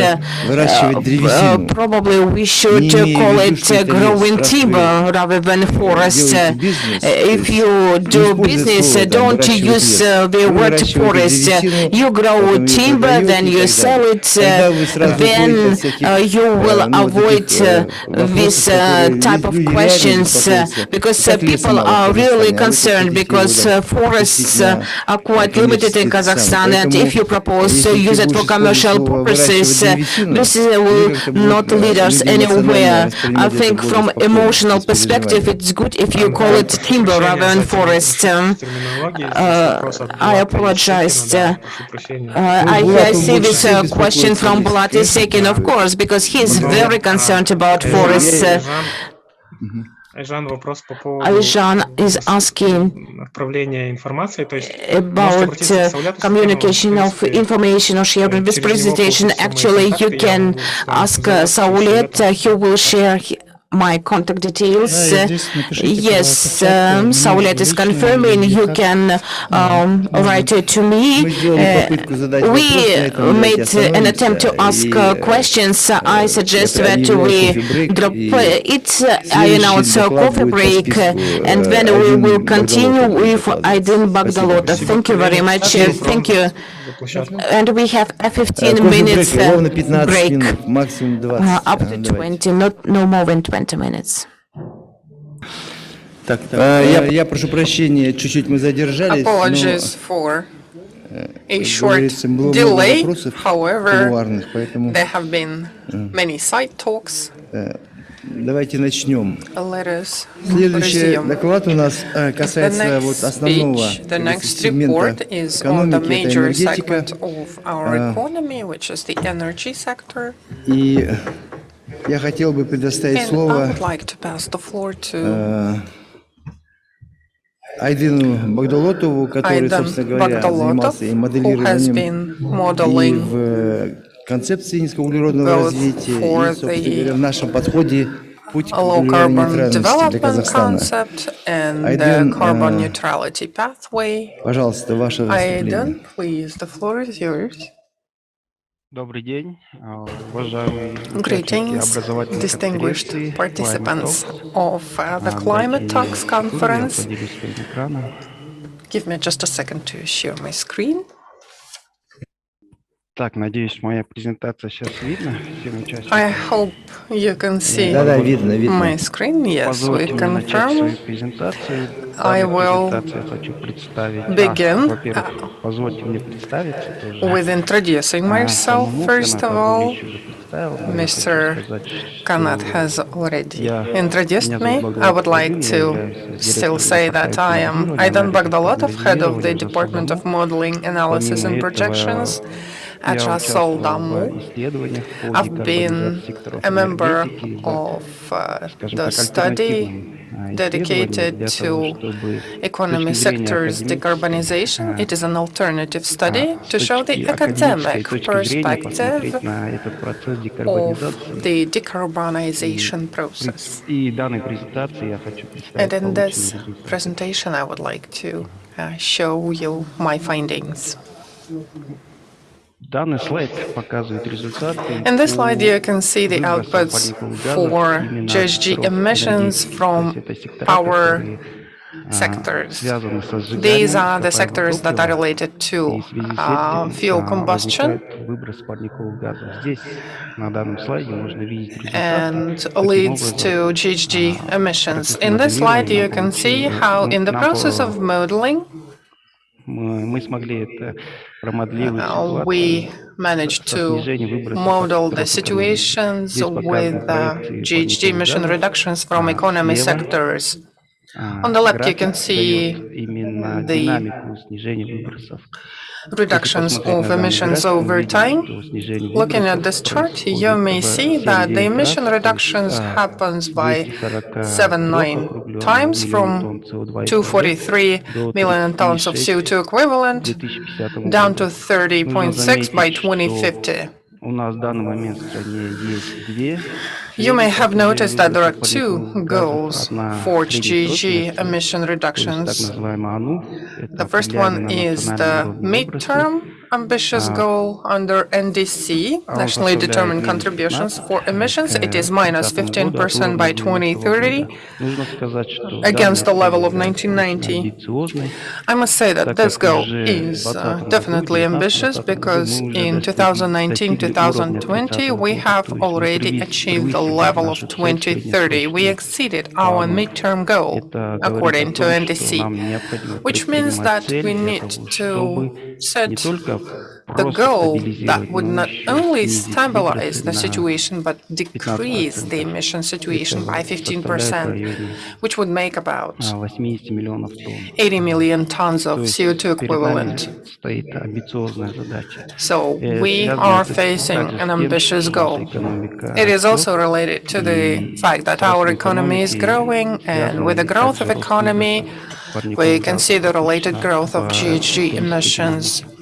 Well, Вторая цель — this это is the finding долгосрочная based цель, on которая historic была dynamics. объявлена нашим президентом Historical в dynamics. The декабре next goal is long-term прошлого goal, года, announced by our где president было last заявлено о December, достижении углеродной нейтральности к on 2060 году. achieving То carbon есть neutrality by к данному 2060. моменту, к данному году By наша this цель moment, именно выйти на by нулевые that moment, выбросы. our goal is to achieve zero Справа в emissions. показанном On графике the right, you can see the показано chart именно изменение структуры with the так changes называемой in the ОПП, то есть общее mix предложение of the первичной so-called энергии, или TPES, so ПС по-английски, что значит primary Total Primary energy, Energy Supply. total primary energy Данный supply, термин TPS. означает именно количество энергии, This которое term means используется внутри the экономики volume of energy для удовлетворения consumed собственных inside the нужд economy to страны. cover the domestic needs. Тут такой вопрос стоит: есть ли какой-то So другой the question выброс, here is as способ снизить follows. выбросы Is парниковых there газов при any other сокращении way to использования reduce GHG ископаемых emissions топлива? without Данный using график fossil показывает, что у fuels? нас нет другого The chart способа, shows that there кроме is no как заменить approach other ископаемое than топливо более substitution чистыми of fossil видами, fuels with например, cleaner ВИА. types of Также energy существует у like нас и renewables атом. and nuclear. Следующий слайд The next slide представляет shows одну из таких ключевых one of the процессов по key декарбонизации. processes Это of вытеснение. decarbonization, which is То coal есть, если phase out. посмотреть на график, мы видим, If you look что at this chart, большинство угля у нас задействовано в you секторе can see that the производства majority of coal is электричества. engaged in the И в power generation электроэнергетике уголь sector, занимает and порядка in power sector, coal 74% в takes up 2018 about году. 74% Уголь, in он является 2018. одним из главных источников Coal is one of the выбросов major парниковых sources газов of в GHG энергетике. emissions in the И power поэтому sector. декарбонизация Therefore, сектора decarbonization энергетики именно of the связана с power его sector выбытием. is mainly К related 2050 to the году мы phase видим, out of что coal. By использование угля у нас 2050, we can see that the практически coal уходит на ноль. consumption decreases down to zero, И это to позволяет almost нам zero, снизить выбросы парниковых газов. which enables us Вопрос to такой: в процессе decrease in многих the greenhouse gas обсуждений emissions. Well, the question is as поднимался follows. In вопрос the о course том, of many что discussions, уголь делает the нашу issue экономику was raised конкурентоспособной. about the На самом competitive деле ability это of our economy вопрос that is немного stemming спорный, from так как coal связано, extraction. Well, this когда is она делает disputable. и для кого она When is it делает. competitive and Это for whom? So this is the конкурентную question. способность. Во-первых, для кого? First of Для all, страны, да, это for whom? экономику For the она как бы country. дает ей The конкурентную economy способность, is но indeed до этого becoming more момента. competitive, but only up to Далее this она moment. уже будет подрывать эту конкурентную способность в связи с Further, тем, что it will на be only глобальном уровне вводятся disrupting the competitive климатические ability механизмы, due to так the называемый СИБАМ, то climate есть mechanisms, the пограничный so-called углеродный налог, CBAM, который будет учитывать that are implemented углеродный след overseas экспортируемых that товаров. is И в aimed данный at момент the для carbon наших print экспортных in товаров в будущем exported goods. So, использование угля уже for our future подрывает export goods, the конкурентоспособность. coal consumption is the Поэтому factor можно далее disrupting the говорить, что competitive уголь уже ability. не является So как we бы нашей конкурентоспособной. may further say that coal is no longer our competitiveness factor, no longer our competitive Второй driver. момент, что для кого? Для Secondly, экономики, да, но если у well, нас говорят, if что we уголь answer the он question for whom, for the дешевый, economy, if we say that но we нужно have cheap смотреть и coal, далее социальные эффекты. well, we need Например, to look at the дешевый social уголь это costs, означает the social дешевые effects. зарплаты для работников Cheap угольной coal промышленности. means low То salaries есть for the для coal них sector это employees. не очень хорошая For ситуация, то, them, что уголь such дешевый, потому что если situation, мы when поднимем the им cost of зарплаты coal до is мирового low, уровня, is not то вряд really ли уголь perfect. будет If таким we дешевым далее. make their salaries Второй match момент the это global level, I'm not вот, sure the так cost называемые of coal will социальные be затраты, то есть as затраты, low. связанные с углем, And secondly, it is которые the население social тратит costs of coal, the на costs свое incurred здоровье, by the которые поддуваются population именно for the смогом от diseases угля. related to coal-related И второй smoke, момент это то, что мы подрываем наши Another thing is that we будущий are потенциал disrupting экономический. our Это future связано с economic именно развитием capacities, детей. Как which известно из is исследований, our именно смог children's очень плохо влияет на development. когнитивные Studies способности show that подрастающего smog населения. Это really наша affects будущая the экономика. cognitive Поэтому abilities of our younger вопрос, то, generation, что and уголь they делает are the экономику platform of our future конкурентоспособной и economy. далее уже, я думаю, So I ответ think the получат, issue что of competitive не делает. ability of our economy is now closed. Следующий Coal слайд does not make us competitive in посвящен future. сектору производства The next slide is электроэнергии dedicated to the sector в of результате расчетов мы electricity and heat получили то, что generation. Based у нас on the уголь calculations, уходит из сектора, we и выбросы found out из that the сети coal is gradually уменьшаются phasing out практически from до the 1,2 sector, миллиона which тонн decreases the СО2 emissions эквивалента. down to Нужно сказать, что 1.2 сами million выбросы tons к of CO2 2050 году equivalent. составляют The emissions 21,4 make миллиона тонн, 21.4 из них million tons, the 22 total volume. Out of поглощается them, технологией улавливания и 20.2 хранения are углерода. sequestrated В общем, by можно сказать, что для um, целей декарбонизации the выработка relevant электроэнергии technology, должна SEC, so увеличиться до we need 330 to миллиардов increase it киловатт-час. up То есть to это в 3 30 раза от billion нынешнего kilowatt уровня. hours, which is Причем мощность triple the должна current увеличиться level, до and the capacity must 133,5 go up гигаватт. to Это в 6 раз. 133.5 То есть видно, gigawatt, что which is выработка в 6 3 раза, times. мощность в 6 So раз. Это generation связано с тем, triple, что вовлечение capacity ВИА в структуру must be sixfold. электроэнергетики So the требует больших renewables мощностей penetrations actually из-за requires higher меньших юнитов, то capacities есть коэффициент использования установленных due to мощностей. the lower Тут вопрос такой всегда возникает, rates что of using the installed декарбонизация ведет к capacities. повышению тарифов. Да, это Decarbonization так, но leads нужно to учесть, higher что tariffs. существующие This мощности, is one of они the current со временем arguments. должны Well, but let's убывать consider и the заменяться following. The другими current мощностями. И тарифы в capacities are любом to be случае будут phased out вырастать, если мы gradually, даже and будем the менять rates will still be существующие growing мощности even на if we традиционные мощности, replace the но новые, current так capacities как with требуются инвестиции, conventional и эти capacities. инвестиции But newly должны made, it окупаться. still requires Тут investments, and the больше нужно поднимать investments вопрос не must о have повышении some тарифов, returns. So это естественно, мы должны the question is заменять here not наши exactly the мощности, tariff а именно increase. нужно It is поднимать the вопрос о том, substitution of чтобы our увеличить generation доходы capacities. населения, We которые must позволят increase the им incomes of эти our повышенные тарифы population, which would оплачивать. enable them pay for those increased rates. Следующий слайд The посвящен next slide транспорту и is dedicated отоплению. to transport and По heating. результатам моделирования According to the было видно, modeling что outputs, декарбонизация we can данных see that секторов the связана decarbonization in those большей частью sectors с is электрификацией mainly данных due секторов. to То есть electrification вот of those здесь sectors. слева у нас круговая On the диаграмма left, you can see a показывает pie chart структуру that shows по the потреблению structure or топлива в the транспорте к consumption mix 2050 году. of fuel in Практически больше transport половины by это 2050. декарбонизация, то More есть than a снижение half выбросов, is достигается за счет decarbonization, so emission вовлечения reduction is электрических achieved автомобилей. via Остается у нас engaging нефтепродукты, но нефтепродукты, electromobiles. они связаны с The oil products, the выбросами в petrol авиации products are и mainly немного в related to сельском emissions in хозяйстве. aviation and partially Также in у нас agriculture. вовлечен природный газ. По Natural gas is also отоплению involved видно, here. что у нас In ископаемое heating, топливо в we виде can see that угля fossil fuel, represented by уходит из coal, отопления. is phasing out Больше from the heating вовлекается sector. электрическое отопление, это обогреватели, Mainly it is плюс центральное electricity, отопление. like Но если heat мы pumps посмотрим and дальше, что входит в electric центральное heaters. отопление, это тоже электрическое Centralized отопление, heating основанное will на mainly солнечной. also be related to Также присутствует electrification based on немного heat pumps. нефтепродуктов, но это связано с Petrol тем, products are что also не везде можно seen использовать here in the электрическое chart отопление. in a small share Есть due to the автономное fact that отопление, где electric heating до is сих пор not экономически available целесообразно использовать именно everywhere. There are some нефтепродукты. locations where it is economically feasible to Следующий use слайд, petrol это products, такие основные to use выводы, то oils есть показана as heat generation структура fuel.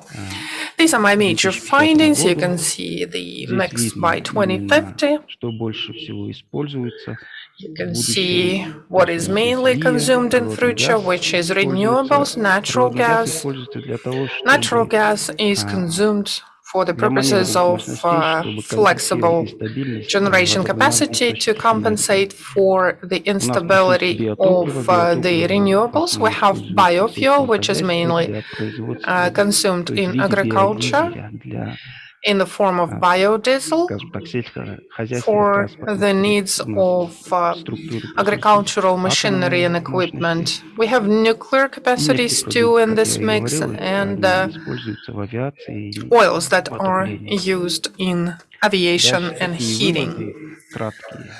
So, Привести это briefly, my поэтапный отказ findings. от угля путем Gradual естественного выбытия. coal Что это phasing значит? out via На natural предыдущих phasing слайдах я out. показывал слайд с What it means, выбытием in the угля. previous slides I То have есть shown там you the видно, что phasing out выбытие chart, угля which растянуто has shown на that горизонте 40 лет. this То process есть это is не так в prolonged один for the момент horizon of 4 полностью decades. So it's отказываемся not an мы overnight отказываемся от него путем естественного refusal of сбытия. То есть у coal. нас This is большинство a углекислых natural мощностей phasing out уже process where the в majority среднем of coal capacities находятся в возрасте 40 лет. То are есть уже в будущем они будут of 40 years of age, парков which ресурсов means that in исчерпаны, future их нужно this выводить из fleet замены. life Тут cycle вопрос will стоит, чем заменять. be Я думаю, over что and they нужно will have заменять to be чистыми substituted. So in my perspective, they И need to нужно be больше substituted использовать with cleaner sources of распределенных energy. источников. Сейчас у нас As в стране for the 3% renewables, we было need to объявлено use в 2020 году distributed недостижимо, но sources. это больше централизованные источники So энергии. our И achievements as of now in terms нам of нужно больше renewables привлекать penetration распределенные is источники. Это centralized, but we поможет need нам decentralized, снизить distributed energy проблему sources с that would allow us нестабильностью to ВИА. address the issue На of этом этапе variability of декарбонизации renewables. At this stage используется of природный газ как decarbonization, промежуточная we энергия, rely которая on natural позволит gas as the замещать so-called выбывающие угольные мощности, intermediary плюс они являются source of маневренными energy мощностями to для replace the разработки phased электрической out энергии. coal capacities, У нас and в they are a решении есть flexibility технологии support to variable главного renewables. хранения углерода, но я думаю, Carbon есть capture большое поле для technologies исследований, is something каким that образом requires они должны additional замещаться. studies, additional Так как research есть to the extent географические of how we are моменты, going to у нас большая engage this страна, carbon и capture большинство technology. мест, We are a где vast можно country. располагать There are данные many технологии, locations находится на to Западе, в то время как in the west of the выбросы country to основные place происходят в those центральной части страны. technologies, but the emissions mainly come from the central and northern Поэтому part это of больше Kazakhstan. нужно As детально for the nuclear проработать данный capacities, we вопрос need и рассмотреть in-depth реакторы research малой on these мощности. issues В данный and maybe момент, consider я думаю, low-capacity все слышали, reactors. что I think идет all of разговор you о have том, heard that there are строить атомные talks about the электростанции, либо не construction of строить. a Наш nuclear президент power уже station. недавно Our заявил, president has что, скорее recently всего, actually stated that мы пойдем на это, most но likely we окончательного решения will еще не do было. that, but there has been no announcement of the Спасибо. final Это decision. то, что я хотел Thank you. This has been it from me. Спасибо, Айден. Я понимаю, Thank you, Aiden. энергетический сектор I является одним understand из that the таких power sector чувствительных is one of the most секторов, sensitive которые будут испытывать те меры, sectors которые that будут will принять be affected Казахстан by the по measures углеродонейтральности. developed by Поэтому, Kazakhstan related to carbon скорее всего, будет neutrality, so дискуссия. Но most давайте мое likely they will be предложение a как discussion. модератора. So Дискуссию I мы would like to propose the following as the проведем, moderator, is that we когда postpone the сделаны будут discussion следующие два доклада, until потом более after the серьезные. next Поэтому, two господа reports. докладчики, оставайтесь, как говорится, Distinguished где-то рядом. reporters, И please мы bear with подискутируем. us, stay И with первое, us and второе, я wait хотел for бы the сделать discussion замечание time. такое. And I would like to make the following Когда note, the не надо following приговаривать observation. уголь к смертной казни. Let Это, us наверное, not неправильно. Это announce the создает capital то же самое, punishment of когда the вы coal. Let us not лес, sentence it там, yet. то, что This is Даурен about делает. the same Скорее as we всего, mentioned надо about придумать forest для and timber угля. in Мы Dauren's выводим его из энергетического speech. использования как We stop ресурса. using Но coal сам по себе as уголь the никуда не fossil денется, он for находится electricity внутри, generation, как but it's говорится, not нашей disappearing at all. It will территории, remain и in our его territory. We использовать still можно have в the deposits. We углехимии, can use it трансформации in coal угольной энергии chemistry, в другие виды coal энергии. То energy есть такую надежду transformation надо or давать conversion угольщикам, to потому other что просто types of сказать, что уголь energy. не нужен, We это need to будет... give some просто hope to мы же our все-таки внутри coal общества хотим найти industry. согласие, We need to find some в том synergies числе inside согласие our угольщиков, что они community согласны, что and уголь будет использоваться, например, в углехимии. А ученые должны find some разработать какие-то agreement with технологии, the coal они даже имеют сегодня технологии, extractors, которыми with coal можно будет producers, трансформировать уголь там that there will be some в technologies that водород, там would еще какие-то allow for вещи, coal conversion и into там уже готовые hydrogen вещи, не or some обязательно в finished энергетике. Поэтому products, not вывод exactly угля in идет, power речь sector. So идет в when we первую talk очередь о about выводе угля phasing из out coal, we are энергетического talking about сырья. phasing out coal in А the то, что как сырье оно power будет sector, in the использоваться, power такую generation. надежду надо оставлять и себе, But и we людям, must которые still работают bear с углем. hope that it will be used as the input for other finished products other than energy. будет сделан, как вы знаете, у нас запущено As you know, несколько we национальных have launched проектов. several national projects Здесь мы in the следуем, country. по-моему, We're модели, we're following которую the делает наш model северный that сосед. is Запускаются национальные проекты. being implemented И by our доклад northern Казахстан, национальный neighbor, проект, and the report of сделает Jasol Kazakhstan, the Минбаев national Диас, project, will be made by эксперт ПРООН. Justin Unbayev, the И нам будет UNDP интересно, конечно, послушать,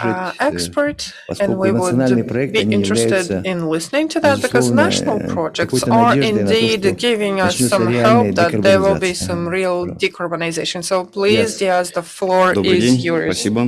Канат Абдулич. Yes, thank Добрый день всем you. участникам Good afternoon, конференции. dear participants. Можно поставить презентацию? Can you share your screen for presentation? I Я will do хочу it. ознакомить с основными I результатами want to работы present по key разработке results национального проекта in «Жасыл the Казахстан». development of a national project Green осуществлялась в Kazakhstan. рамках This work was проекта undertaken as part of UNDP содействие project обновлению АНУФ и supported to климатического update of NDC and climate promise, and it took place from April to September 2021, but in fact we have been working from February to October. Next slide, please. Значит, данная работа This work осуществлялась экспертной was командой, conducted by a team of national experts supported by UNDP page and UN page and UNDP. Support was provided to 12 national experts and 2 international experts. по таким направлениям, как And атмосферный воздух, управление отходами, we take took care биоразнообразие, of air, energy efficiency, waste and eco-education. The objective was to provide support to the Ministry of Ecology to identify priorities that need to be addressed in order to improve environmental conditions in the country and identify indicators through which we could monitor implementation of this national project. Another objective was to integrate sustainable development goals into the state planning system, such as integration of SDGs into the national project Жасыл Kazakhstan or Green Kazakhstan. Next slide, please. Значит, в процессе In the разработки process of мы development, столкнулись we с такими faced a проблемными number of вопросами, challenges, как, such as ну, вот первое, да, это first, взаимодействие с interaction with central level authorities, with local level authorities and experts. At the time of development, there is no platform for communication. Then we set it up. Another problem was Значит, это были сроки разработки. About time allocated for development. Initially, in February this year, a new system for national planning was established and approved in Kazakhstan. Там были указаны сроки разработки envisaged a time frame for the development of all national projects in the country, and the deadline was August 2021. However, during the development, these deadlines have been brought closer, and the government made a decision to set development of the national project to October, because national projects is a new theme for Kazakhstan. And you are right when you said we followed the model of the Russian Federation, and I'll say a few words about this later.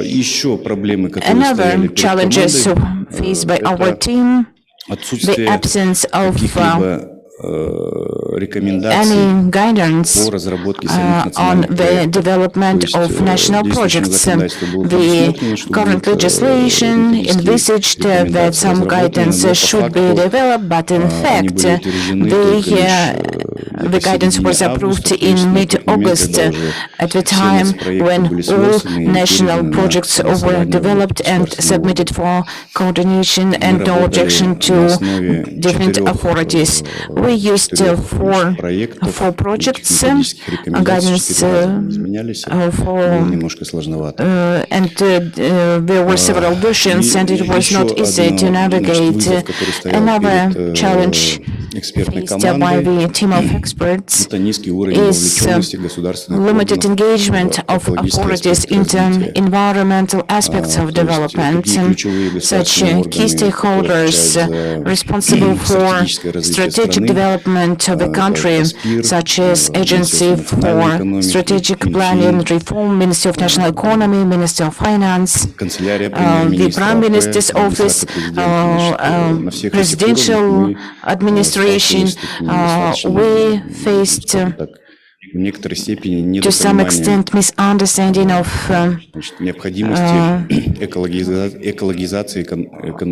the need for making our economy more environmentally friendly. Sources of finance. This is the key problem for a national project. In early April, we had the kick-off session with participation of the Minister of Economy, Agency for Strategic Planning and Reforms, Minister of Finance, and other stakeholders. And it was announced that national projects would be a priority for financing. However, it turned out that the national budget had no spare resources for environmental-related projects and activities. Many activities were not supported by the Ministry of Finance because of the absence of resources, and this was a huge problem. And on the tip of this iceberg of challenges and problems, we see the concept. In accordance with the system of state planning, a concept note should be developed for the development of industry or area, and in accordance with concept note, the implementation will take place via central government authorities development, local government authorities development through national projects. Unfortunately, the concept note, which has been approved, transition to green economy, is actually outdated and is not in line with the new requirements from the state planning system. Many indicators have to be updated as well, and we are making first steps in upgrading this concept note.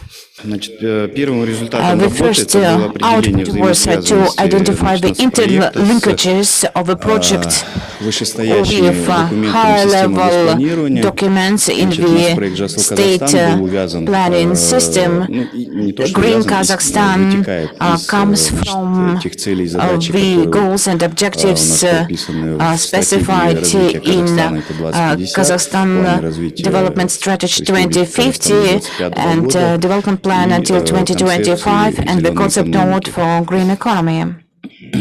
The team of experts developed and proposed, initially we proposed 8 areas, 8 work streams for the national project, then some of them were merged, and finally on this slide you can see 4 work streams for the national projects. They are approved by the government.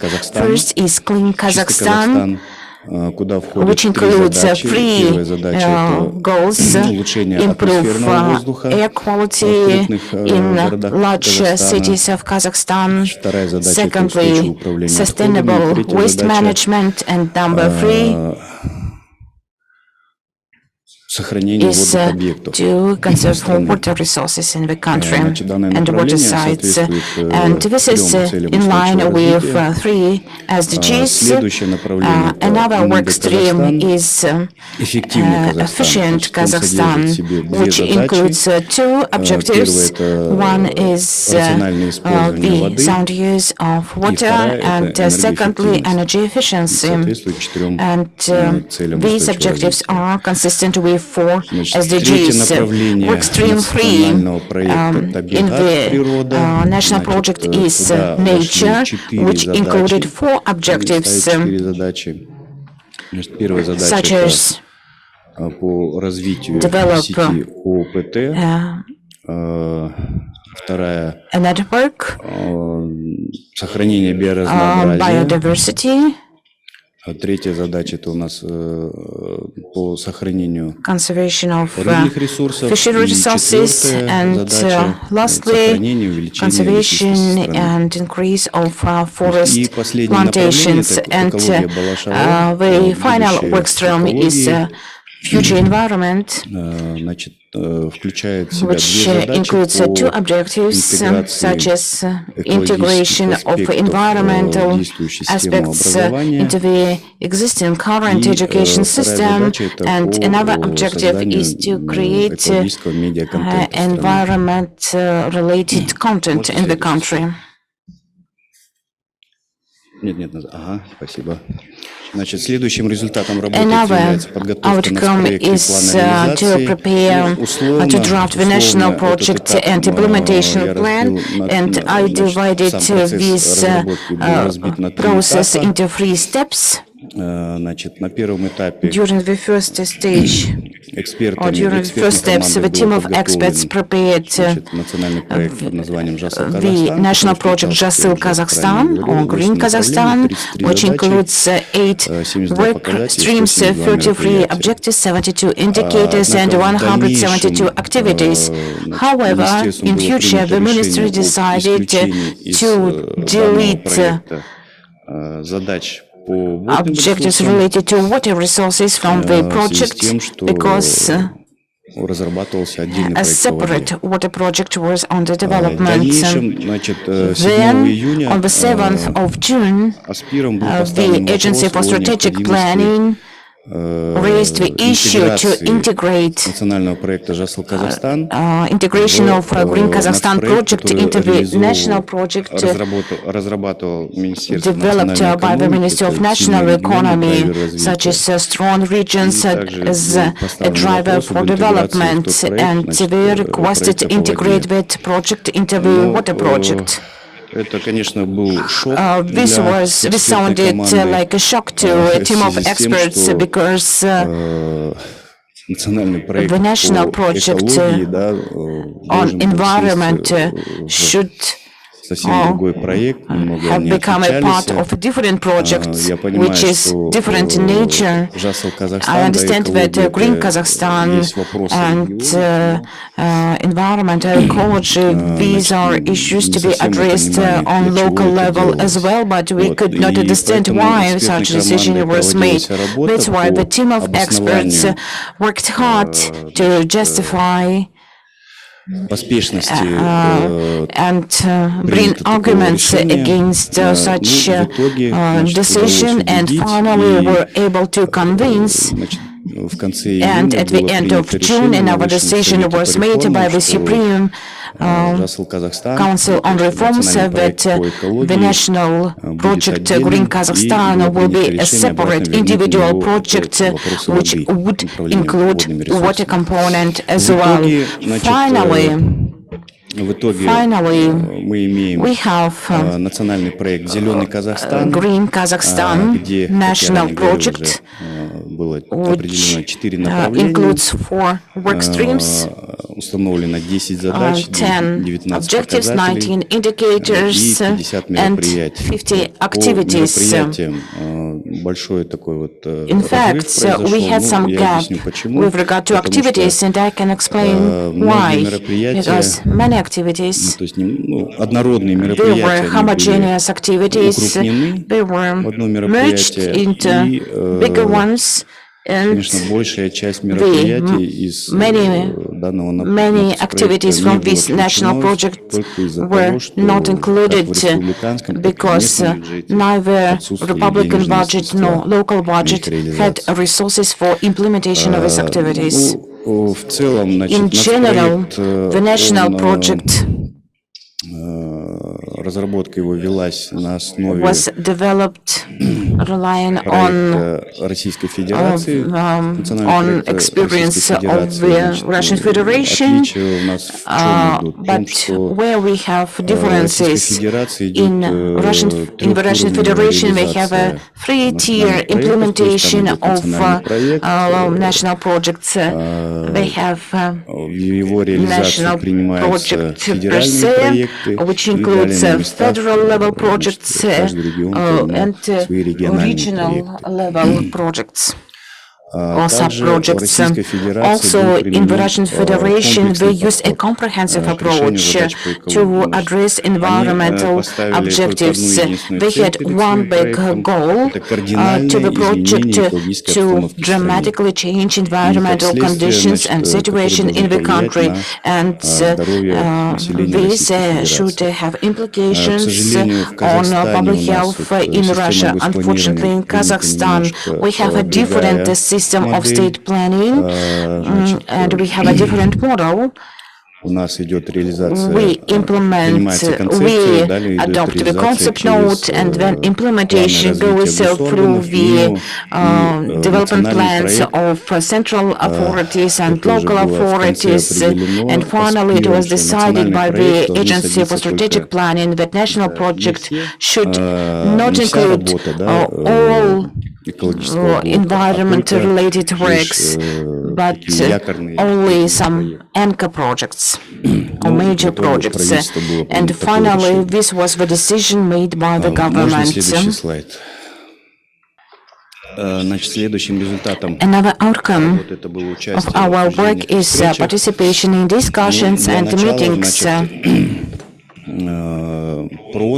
UNDP provided access to Teams platform, and a team was set up with access for all experts, developers and authorities, those who were involved in the development of this national project. Then we had two communication channels in WhatsApp Messenger, which included more than 100 people from 17 regions.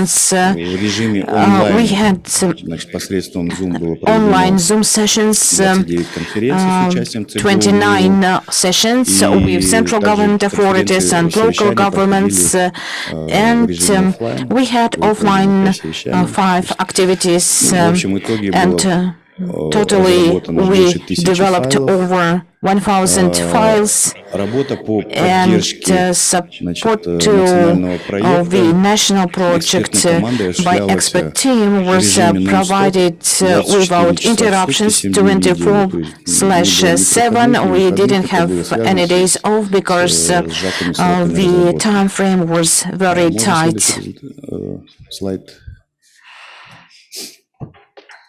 And the national project was approved by the government on 12th of October this year in the form I described right now. And these are the main conclusions we drawn from this work. We see the limited engagement of Agency for Strategic Planning, Ministry of Economy, Ministry of Finance, PM Officer, Presidential Administration, central authorities and local authorities into environmental aspects of development, and as a result, forecasting of economic and social political development of Kazakhstan is away from the environmental challenges. The current strategic documents in our state planning system, yes, they include environment-related issues, but not to the extent we would like them to be reflected. And also we think that It is necessary to international agencies represented in Kazakhstan and NGOs to join their efforts to raise awareness and provide environmental outreach and continuous environmental education at all levels of executive authorities. I think that's all from my side. I tried to describe this process briefly. Thank you for your attention. Thank you. Thank you, Diaz. I don't know whether we should applaud or we should not applaud. But in general, this is an evident success. We have environment perceived as the individual national project. As I proposed, we have one more presentation and then we shall have a short Q&A session. And before I pass the floor to Luca D'Emilio, senior expert on analysis and modeling of energy system and lead architect of model for Central Asian Caspian grid system, energy system. Before we invite the speaker, I would like to say a few words. Actual energy is not only the result of collapsing elements, but this is a result of synthesis of other elements, like in the nuclear thermal synthesis.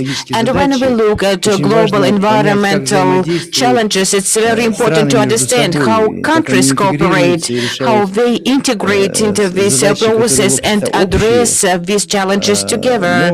These are common challenges. However, each of the country may have its national experts. Even 5 years ago, we made a publication.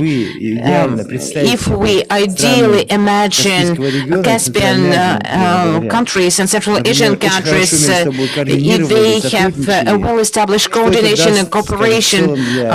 What will be the benefit for the environment and for the reduction of GHG emissions? We had a very good result. If neighboring countries coordinate their efforts, we can achieve GHG emissions reduction in the entire region. To improve coordination with neighboring countries. This is important because we have economic links anyway, and interaction should rely on trade and, importantly, on strategic and economic issues such as energy, agricultural products, and so on. This will result in 10 to 20 reduction of GHG emissions if we have good relationship and coordination. And this is the objective of our next presentation, to focus on Central Asian and Caspian region. Rocco, unmute yourself. Over to you. My name is Rocco D'Emilio. I'm an energy system modeler and analyst, and I have long experience of collaboration with Nazarbayev University. I have also recently attended COP26 with the Kazakh team, and this presentation is about some elements of cooperation in the region and also some outcomes of the COP26 that can be used to trigger the discussion in Kazakhstan and to some extent to provoke, so basically to have more food for thought. Let me start from the key messages of COP26 that, in my opinion, are relevant for this discussion. The first point is that the Glasgow Climate Pact recognized the importance of best available science to support policymaking. The second point is that COP26 recognized the needs for accelerating the actions in this critical decade, meaning in the period 2020-2030. And then the COP26 consider further action in the reduction of non-carbon dioxide greenhouse gas emissions, so basically methane. And the final point that I want to highlight is that following the COP26 decision, there's a trend to phase down the unabated coal in particular and to phase out the inefficient fossil fuel substitutes. So the first element of provocation is how Kazakhstan is positioned against this criteria. Well, Kazakhstan has a very high level of exposure to world low carbon transition because of the structure of the energy sector, and we all know that it's dominated by coal, is very heavy industry based. But let me just spend a few words on analyzing the exposure of Kazakhstan against these four criteria that I just mentioned. So, how the best available science is used for policy making? Well, I know, for example, that it's 2 years that the low emission development strategy is under preparation, but as far as I know, none of the finding of this study was actually implemented or was translated in policies. So there's a gap between available science and policy making, which still needs to be addressed. Second element of, let's say, weakness, if you like, or exposure is that while the world is trying to accelerate the actions in this critical decade, the ambition of Kazakhstan by 2030 are the same as before. So the idea is to keep the level of emission lower than, let's say, minus 15% with respect to 1990. But the question for me is how this is coherent with a climate neutrality goal by 2060. So the point is that the level of effort in this critical decade risks to be not sufficient, not enough to reach the climate neutrality in the long term. Again, a level of exposure with respect to the third criterion. As you know, more than 100 countries have signed the Methane Pledge. So this kind of intention to reduce significantly the emission of non-carbon dioxide by 2030. Several countries signed this pledge: the United States, the European Union, countries in the Central Asia, like Kyrgyzstan, for example, signed the pledge. Fossil fuel countries like Saudi Arabia or coal-based systems like Indonesia signed the pledge, but Kazakhstan did not sign the pledge. So again, the level of distance between the policies of Kazakhstan and the way the world is moving tend to be bigger and bigger. And the fourth point is about the phase down of unabated coal. Now, as Aydin has said earlier, there's the big discussion about coal and the phase out or down of coal. But here the point is about the unabated coal. The meaning is whether coal can be somehow mitigated by the carbon capture and storage. And as far as I know, as far as I understand, there is no clear definition of the potential of storing CO2 in Kazakhstan. So again, if I have to evaluate the exposure of Kazakhstan against these four elements, I have to say that the level of exposure is very high. The level of exposure to world low carbon transition is very high. But one of the key words of the COP26 was collaboration. COP26 recognized the importance of international collaboration on innovative climate action. And one of the key areas of collaboration is set by Article 6 of the Paris Agreement, which was basically written during the after the COP26.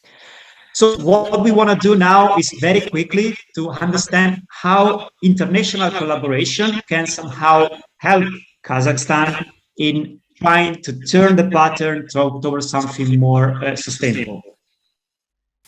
The first exercise that we tried to do was basically to list a number of items, a number of sectors or technologies, and to list the key players that are potential, let's say, actors that Kazakhstan can use to collaborate too. So Central Asia, Russia, China, the EU, and other Western countries. And we try to assign a sort of level of importance of this collaboration based on the technology and based on some studies that we have analyzed and that I can basically share with you in a very few words. Just to briefly define the word cooperation or collaboration. In the framework of this analysis, we mean that collaboration is the co-design of policy, is the co-development of technologies, is the co-financing of projects and measures, is the rational exchange of trades, meaning, for example, the surplus of electricity or the surplus of other energy form, or more in general, is sharing experience and learn from other experience in other countries. So this is basically what we mean for collaboration in the framework of this analysis. And what we did was to consider Kazakhstan as a centroid of a strategic game.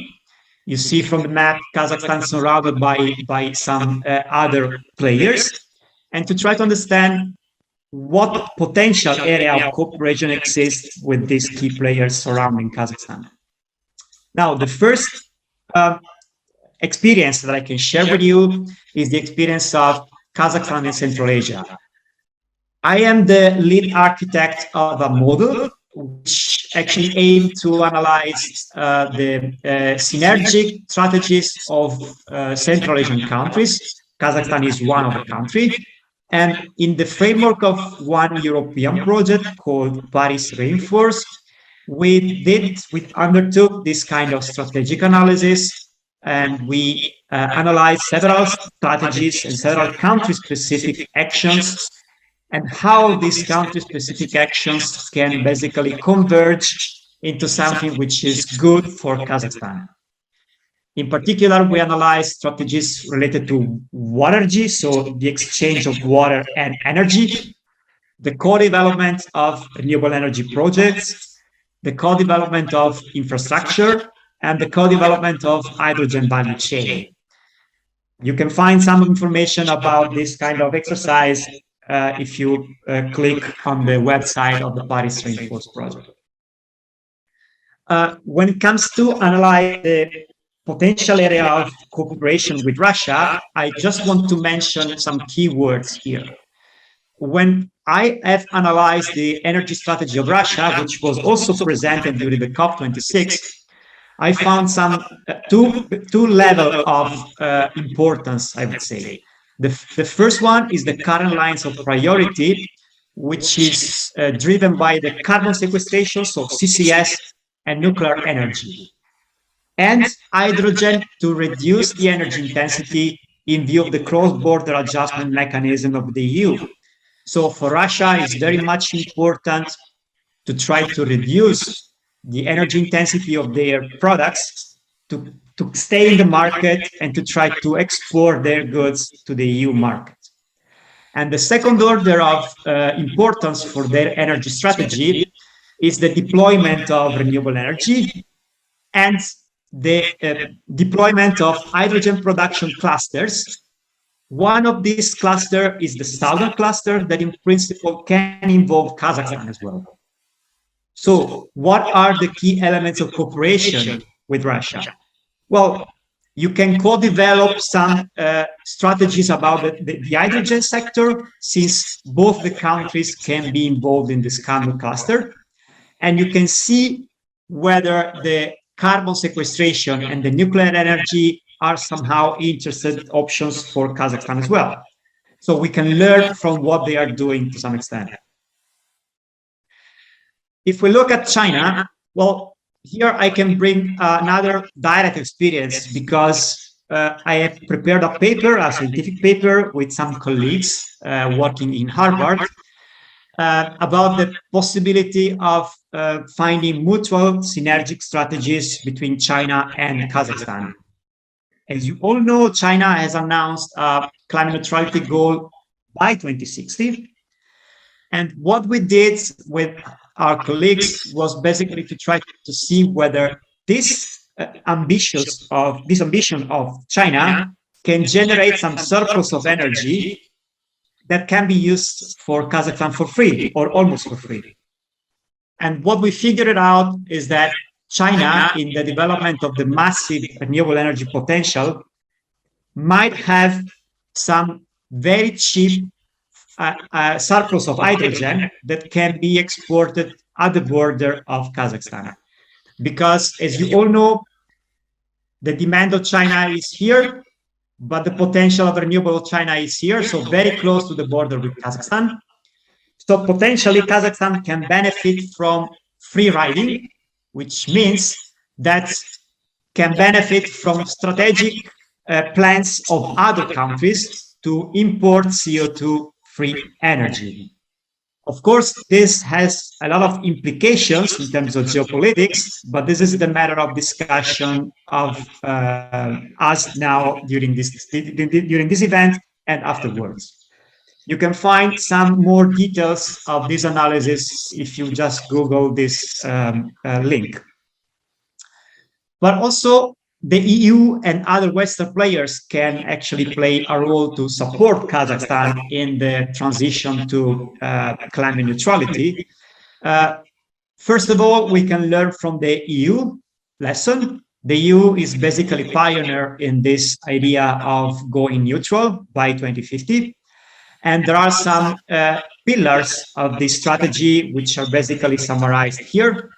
So the phase out of solid fuels, the nearly zero oil products in transport, the exploitation of e-fuels for all the services which are hard to electrify, and the development of carbon removal technologies for those hard to abate emissions, especially in the industrial sector. But there are also other types of, let's say, support that the EU and other countries can provide to Kazakhstan. I just want to mention two key areas of support. The first one is the program named SECA, SECCA, which is an ongoing technical assistance, actually has just started, and it will last for 4 years. And the idea is to transfer the knowledge of the EU and the practice of the EU to going neutral to Kazakhstan and Central Asia. So there's an opportunity basically to be engaged in some co-exercise with the EU to explore the possibility of going neutral for Kazakhstan and Central Asia. And the other key word that I want to mention is this B3W, Build Back Better World, which is somehow the project which counterbalance the Belt and Road Initiative, which is Chinese-led. So this B3W is organized by the G7 and is meant to provide a huge amount of, to supply a huge amount of money for infrastructure development and green growth in countries like Kazakhstan, for example.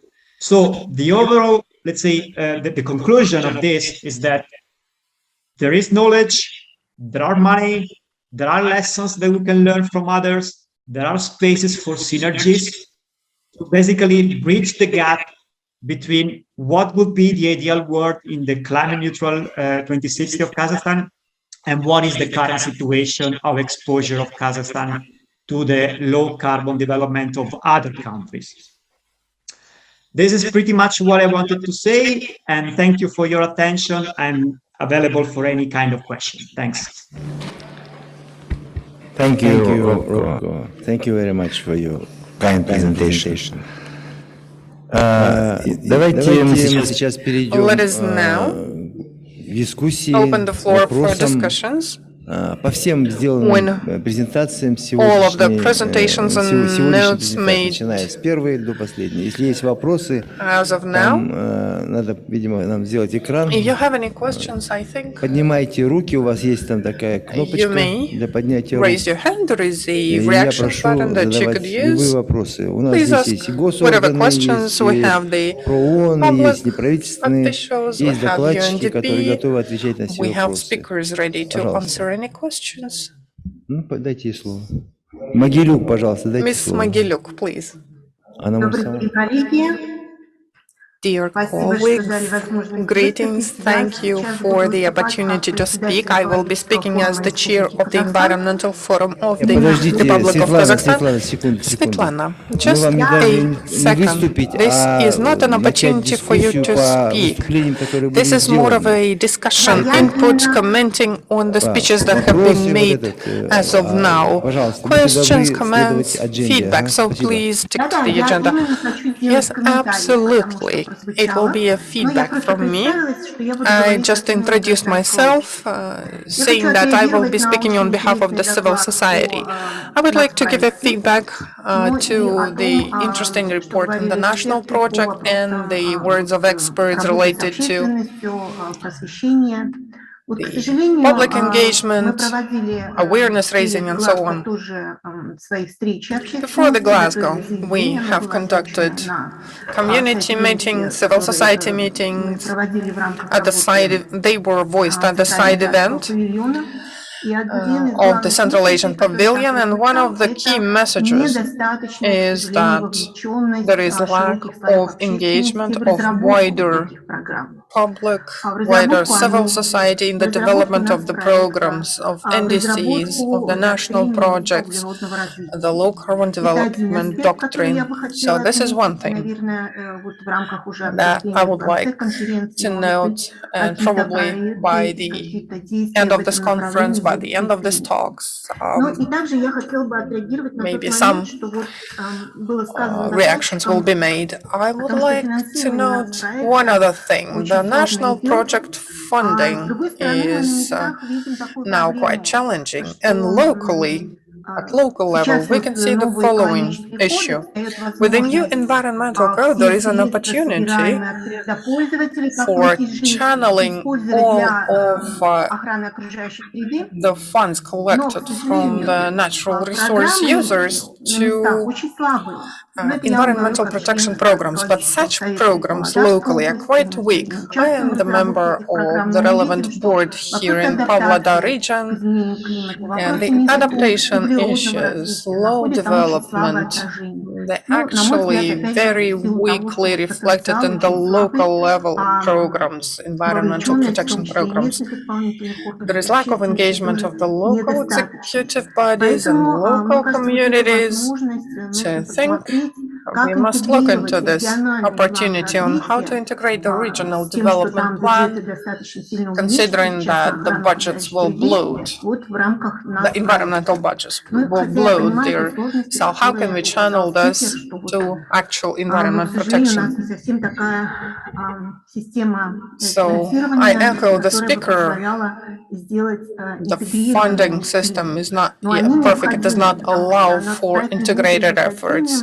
But we need that, because the national project will give no outcomes if there is no concerted effort, no consolidation, and no engagement at all levels. Thank you, Svetlana, for your comment. In fact, when we discuss capacity on the local level, soon we shall celebrate the 30th anniversary of independence. And in fact, we have capacity, but we need to find good mechanisms to integrate and guide these capacities. And I think the role of your association could be very important to assist national projects to be implemented on local level. From our side, we are ready to support you. This is a short response to your comment.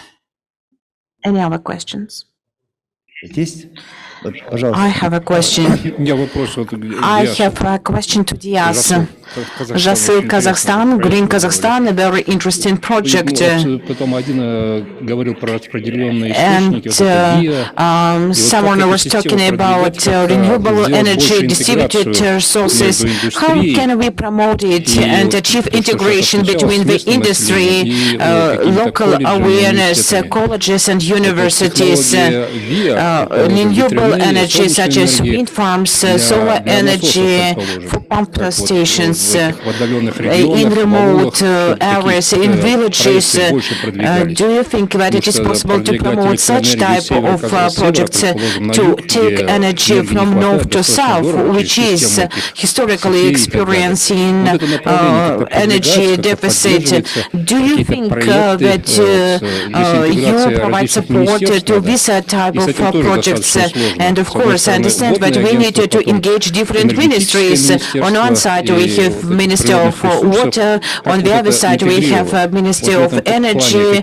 How this can be integrated? Probably we need a committee to address integration of water and other resources. Спасибо, Жанна, за вопрос. Пожалуйста. In fact, in this national project, renewables are not considered at all because the Ministry of Energy proposes a different, separate project for power energy. But in general, what you explained, this has to be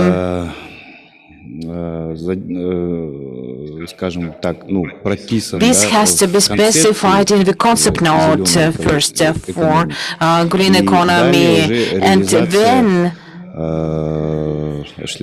it should be implemented on local levels, such as support to procurement of energy-efficient pumps or alternative energy sources. I think this should be implemented via subsidy system. If the agribusiness area has a national program and they envisage measures to support, such as financial tools and instruments, I think this is where it has to be reflected. Unfortunately, probably 3 years ago, when I reviewed this system to support to agribusiness, I was not able to find support to green technologies. I think this was a problem. So far, I cannot make a judgment yet. Thank you, Diaz. Are you satisfied with this? Вы удовлетворены Да, меня Жанай Сагентаев, я с Назарбаев professor of Nazarbayev University. We try to promote this project. Recently, I visited Uzbekistan a few weeks ago. They have a very good promotion of co-financing, 50-50.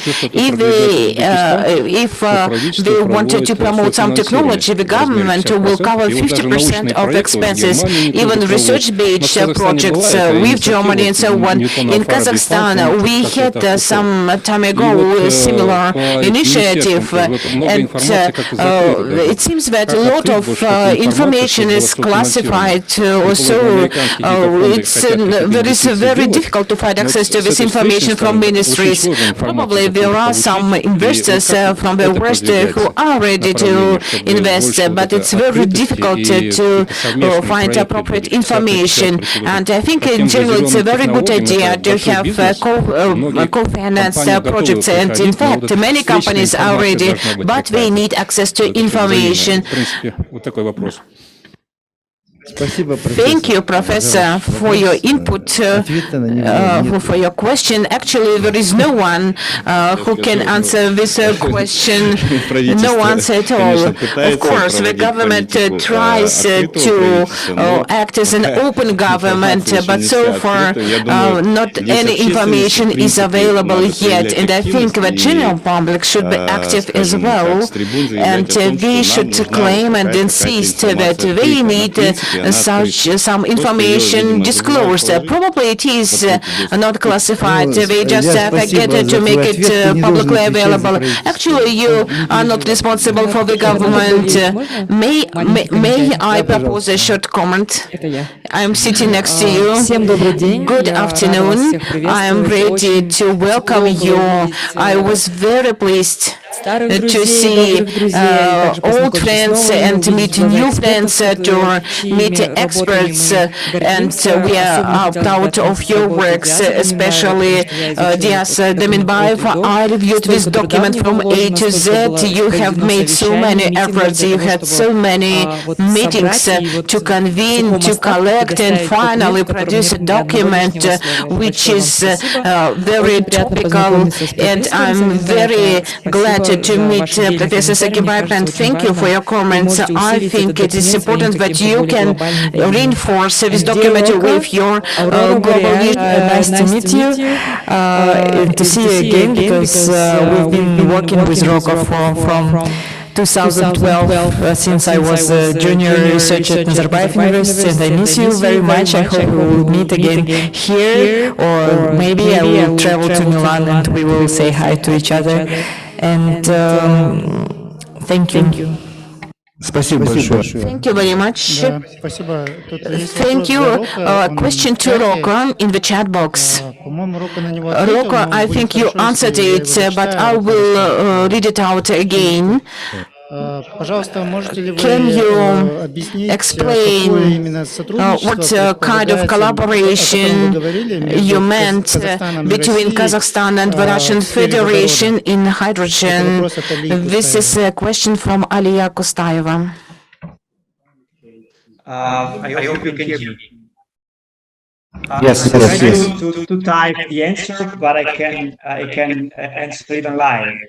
So, when we look at the national energy strategy of the Russian Federation, we might see something similar to what Kazakhstan wants to do. So the first element of cooperation can be basically to learn by comparing.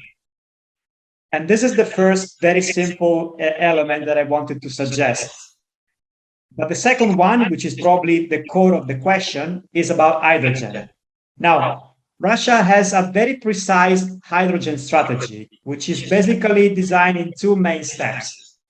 The first one is to develop hydrogen for internal use, in particular to lower the energy intensity of their industry, so to be more attractive for the market at the EU level. And this is also important for Kazakhstan, because Kazakhstan is a competitor of Russia in selling some heavy industry products. So it's important to react to this kind of strategy, so we can learn, meaning that we can basically react. We know how others are moving, and we know that Kazakhstan has to react to basically stay in the market. But the other elements of real cooperation is that Russia is going to develop some hydrogen clusters, one in the proximity of the border with the EU, and one in the proximity of the border with Kazakhstan. So potentially, there's a chance to co-develop this cluster of hydrogen, which means to co-design technologies, to co-design an hydrogen chain at the border with Russia. So these are just food for thoughts that I wanted to share by analyzing the Russian strategy and by analyzing with models and with tools Chinese strategy and Central Asian strategies. So take my words just as food for thoughts for further discussion. Thank you. Any other questions? Remarks?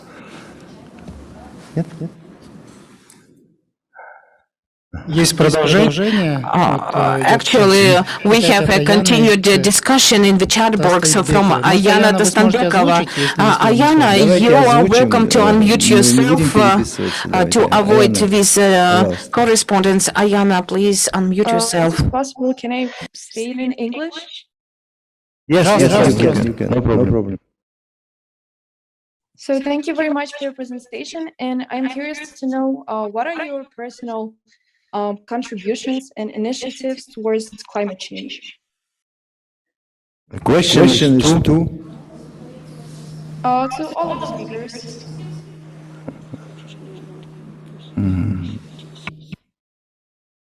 Let me, Gulmira, will start answering your question.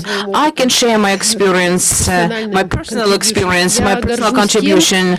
I am proud that I devoted 5 years of my efforts when I worked in the civil service, and I think that working as part of a team, I assisted in ratifying the Paris Agreement, and another milestone which is important to me is when Kazakhstan joined Annex B with quantitative obligations under Kyoto Protocol. These were very challenging negotiations. We had to speak in large audiences in front of many countries in the world, and while Kazakhstan commits to 5 or to 7% rather than 27% what developed economies wanted. I think this was a good experience for me personally, and I think that for the country it was important benchmarks as well. Thank you, Gulmira. Anyone else wants to share your views or contributions? It's very difficult because everyone sitting in this room and in the Zoom session, we are specialist experts in climate change or in related sciences, because climate is relative to different things. When sometimes we watch presentations and think, why is climate? For example, we have close collaboration between UNDP and International Migration Organization. Why is climate? But in fact, the IMO is exploring the effect of climate change on migration. So we see that new areas are opening up, and we are very pleased to see it, because when we prepared our national communication, we tried to include something new, some study which not been conducted in the past. So, for example, the impact of climate on public health. This is what we try to incorporate this year. Climate change, the effect of climate change on tourism, on ecotourism, the impact of climate change on yields of crops. We try to engage new areas. If, Alia, you have any new ideas, you are welcome to share these ideas with us. We shall explore them, or some campaigns as well. Why not? We are ready to support from our side, and thank you for your question. And probably sometime you will be able to say that these are my achievements in climate change. Let's move forward.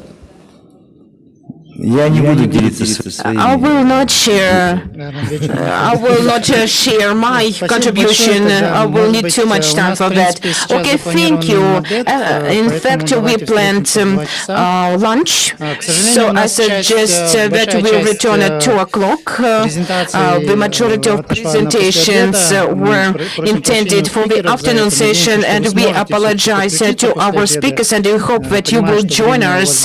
I understand that you may have tight schedules, but we look forward to meet you in the afternoon at 2 p.m. Astana time. Thank you, Saulet, and with your permission, I will say goodbye as a moderator, as a facilitator, and will continue as a participant. I was very pleased to facilitate this session, and it is good that we're taking more time than it was expected, because this is a very relevant topic and theme.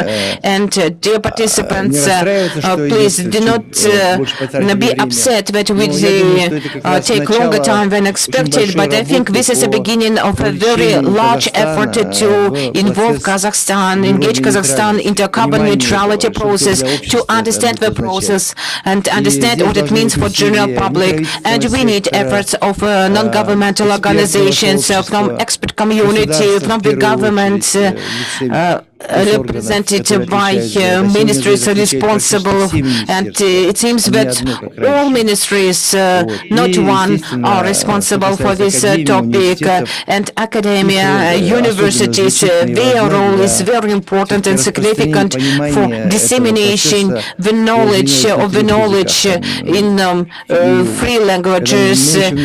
We talk a lot. And Kazakh-speaking audience should be engaged in this process as well. And I invite all experts to think about it, especially on local levels.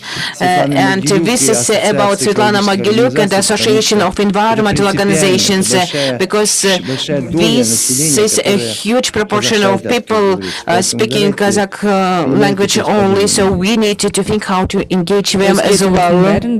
Тілінде құрметте қазақша сөйле. Все, спасибо, да, приятного аппетита. Thank you. Человек, поклонись земле, стань перед ней на колени. Не найдешь ты другой извне, она одна, на миллион поколений. Человек, упади плашмя на сырую, черную почву. Ты был занят поиском я, забыв то, что дает тебе мощь. Человек, погладь рукой каждый лист, цветок и травин. Вспомни, нелюдь, кто ты такой, разрушая природу кровинку. Человек, вдохни воздух, полной грудью свежесть вдохни. Думаешь, ты сам это создал? Нет, дорогой, отдохни. Человек, окунись в эту реку, ту, что струится с горы. Помни, вода век от века наполняет жизнью миры. Человек, отогрейся огнем. Пусть очистит тебя его пламя. Мы тут гость. И пока мы живем, любовь к земле — наше знамя. Человек, ощущаешь эфир? Тонкий трепет, дыхание жизни. Посмотри, как красив этот мир. И свой яд разрушающий стисни. Помни, чувствуй, живи и знай. Не ищи других планет и смыслов.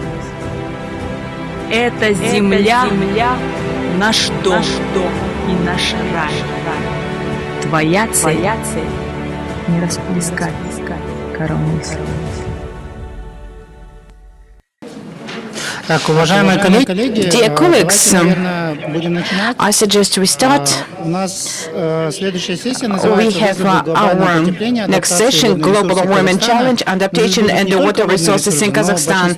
In fact, we will cover water resources and other topics as well. Здесь я хотел бы дать слово, And I invite, наверное,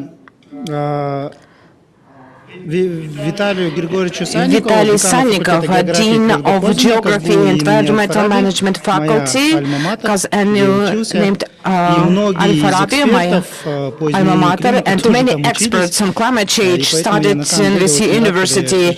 And in fact, I'm very pleased whenever I have a chance to meet my ex-teachers or classmates or students of that university, graduates of this university. Хорошо, да, всего доброго. Will you share your screen yourself? Yes, I will. Так, добрый день, уважаемые коллеги. Good afternoon, dear colleagues. I will share my screen in a second. Dear Gulmira Silgazina, dear Saulet, dear participants, thank you very much. I am very thankful for inviting me. In fact, I was very interested in the first session about carbon emissions and carbon neutrality for Kazakhstan. This is a matter of strategic importance. This is the area where we'll have to make progress in the next decade. And I will say just 2 comments, because after my presentation I will have to disconnect.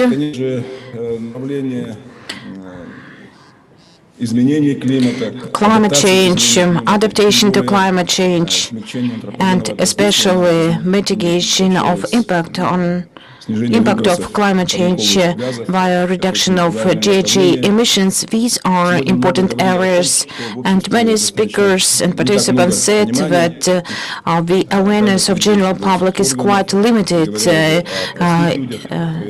even in government authorities, to say nothing of ordinary citizens. That's why I would like to mention that the key element is accuracy and reliability of information we communicate to people who are not specialized in certain areas. What we hear will influence how they understand this problem and what decisions will be made. That's why before we communicate any information to general public, to government authorities, I think this information should be carefully reviewed by expert community via discussions, exchanges, and once it is validated, we can reliably communicate it via reporters in social media and universities. Otherwise, we will not achieve effective implementation and SDGs and climate change. And secondly, of course, we need to move towards carbon neutrality. This is what our president says. However, we should understand that a lot of carbon has been already emitted as a part of human activities. This carbon is atmospheric air now, and the consequences, the implications will be experienced by us for another half century unless we come up with an idea how to accumulate, accumulate excessive carbon, which is above the natural background, because CO has been in the atmospheric air, and certainly it is needed there. And we need very definite tools. From this perspective, I will talk about Ile Balkhash Basin. This is a very applied topic, and with regard to climate, we understand that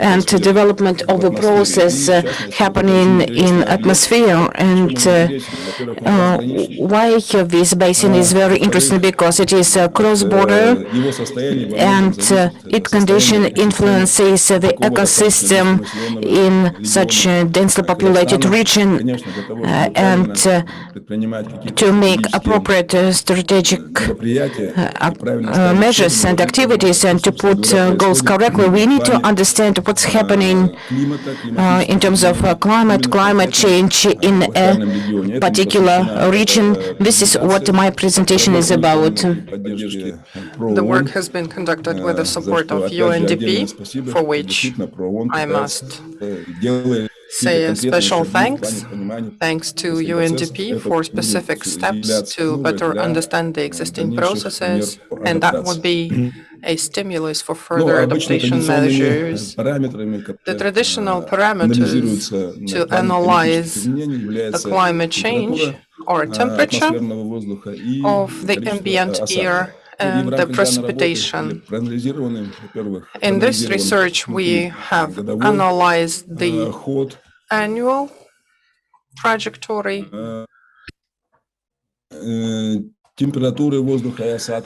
of temperature and precipitation at all monitors of IBB, we can see a clear annual development. In January, the coldest month, the average temperature is -16, almost -17, and it grows rapidly from March to July due to longer solar days, so the traditional dynamic. July shows us the maximum temperature of about 25 degrees with further gradual decrease. And the most vivid manifestations are seen in the transition periods, and we see a more intensive growth than decrease during the fall. Here are the extreme measures of ambient air temperature throughout the period we have considered. And the analysis of this table shows that the annual average temperature in the basin throughout the period is positive. It's almost 8 degrees Celsius. It shows the positive balance throughout the year, and the minimum temperature at monitor AUL4 is -21, and maximum is at Aydarlı, which is 28.2, and the average amplitude is about 20. At US monitor, it's mid-level mountainous, and AUL4 up to 24. And at Ile, at Zholonash monitor, it's about 20 degrees. It's a mid-level. As for the precipitation, to shape the river runoff, Ile-Balkhash basin is characteristic in this respect. We're talking not only about the glaciers, we mainly talk about the precipitation rate that actually shapes the river flow throughout the year. However, the precipitation is quite complicated. Characteristics to reveal patterns. The annual sum of precipitation in IBB changes from 127 millimeters at AUL4 monitor up to almost 900 millimeters at Kamenskaya Plateau monitor, and average is 372 millimeters. During the warm period, we have 254 millimeters in the basin territory, which is almost double of the cold period, which is 118 millimeters. And looking at the average annual dynamics, the minimum annual average precipitation in the basin is in winter, fluctuating from 20 millimeters, and the second minimum is end of summer, early fall, as about 20-24 millimeters. The highest precipitation is in the spring and in early summer. In this map, you can see the spatial distribution of the ambient air temperature and precipitation in IBB Ile-Balkhash basin.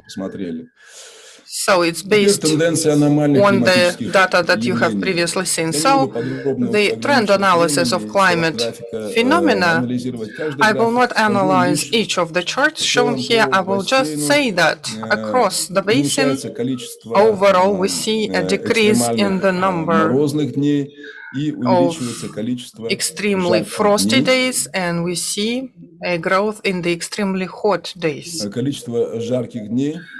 The number of hot days, and therefore we see decreased length of cold waves and longer and more frequent heat waves, which automatically leads to the increase of the sustained trend to a decrease of very frosty days and the growth of the number of drought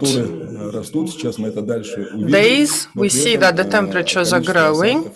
However, the precipitation rate remains almost at the same level. In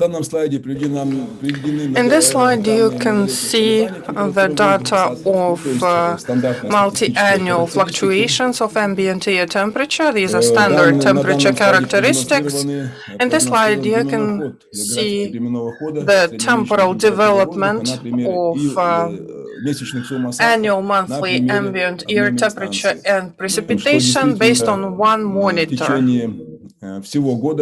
Throughout the year, at the meteor stations, the meteor monitors, we see a growth of ambient air temperature. The only exclusion is November and December, where the linear trend of temperature remains constant. However, at some meteor monitors, we can see a decrease to a certain extent. As for the precipitation, as I have already mentioned, the change in the precipitation rate does not happen, or we see a very slight growth, but these trends are statistically insignificant. Therefore, we can be almost sure that the number of precipitation does not change in IVB. It is supported by the distribution histogram analysis. In figure A, you can see the histograms of distribution for air. In the Gauss, you can see the Gauss curve, and we can see the right-hand asymmetry, so the number of hot days is predominant over the negative temperatures anomalies. And we can see a left-hand symmetry for precipitation. Within this study, we have conducted a research on spectral analysis of ambient air and precipitation change, and it allows for revealing cycles in the trends, and the analysis shows that the temperature and precipitations show 5 and 11-year cycles. Those are vivid cycles related to specific processes taking place in the atmosphere, as well as the intensity of solar radiation. For precipitation, we can see a 25-year cycle related to the functioning of the solar-Earth ties. These patterns are really important in terms of the prediction of these processes. So to express my thought correctly, I would like to say that when we talk about 2050, 2100, those periods in the future, we cannot use the word forecast, because atmosphere cannot be forecasted for longer than a fortnight. Maximum achievement of science as of today is a monthly forecast or seasonal forecast based on the patterns that we can now observe, which is the presence of cycles, distant relations in the atmosphere, global phenomena like El Niño. As for 2050, 2100, we can only talk about scenario assessments of possible climate changes based on a variety of scenarios. I have heard a lot about forecasts for 2050, projections for 2100. Those are not forecasts, those are not projections, those are just assumptions of ours, what can happen in those periods. For instance, they show that droughts for different regions can be different. But for Ilya-Balkhash Basin, there are specific cycles, like 5-year cycles, 11-year cycles, if we talk about precipitations. For this work, we have created a catalog of big anomalies of temperature and precipitation based on sigma criteria analysis of mean square deviation. We're talking about sigmas, 1.5 sigmas, 2 sigmas, and 3 sigmas. Looking at this series, we haven't found any big anomalies within those 3 sigmas. Mainly we see anomalies at the level of 1.22 sigmas.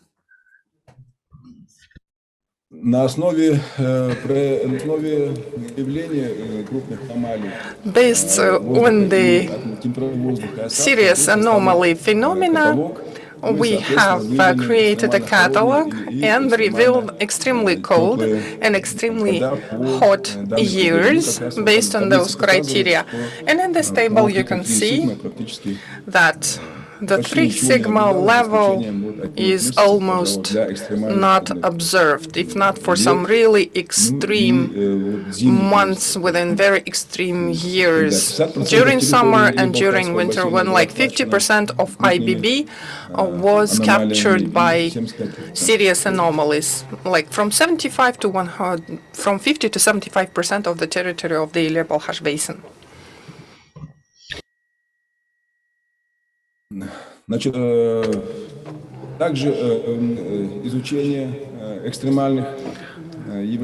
Researching the extreme events, we used the anomaly index by Bagrov. This is a mathematical formulation to reveal anomalies. It is shown here on the slide.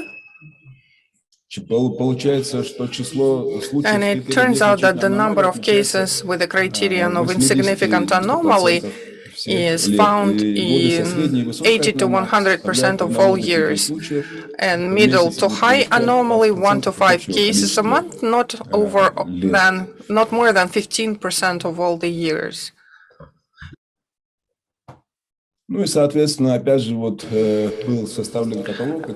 Here too, we have created a catalog of extreme years based on Bagrov criterion. The number of minimum of negative anomalies, it's 39 cases.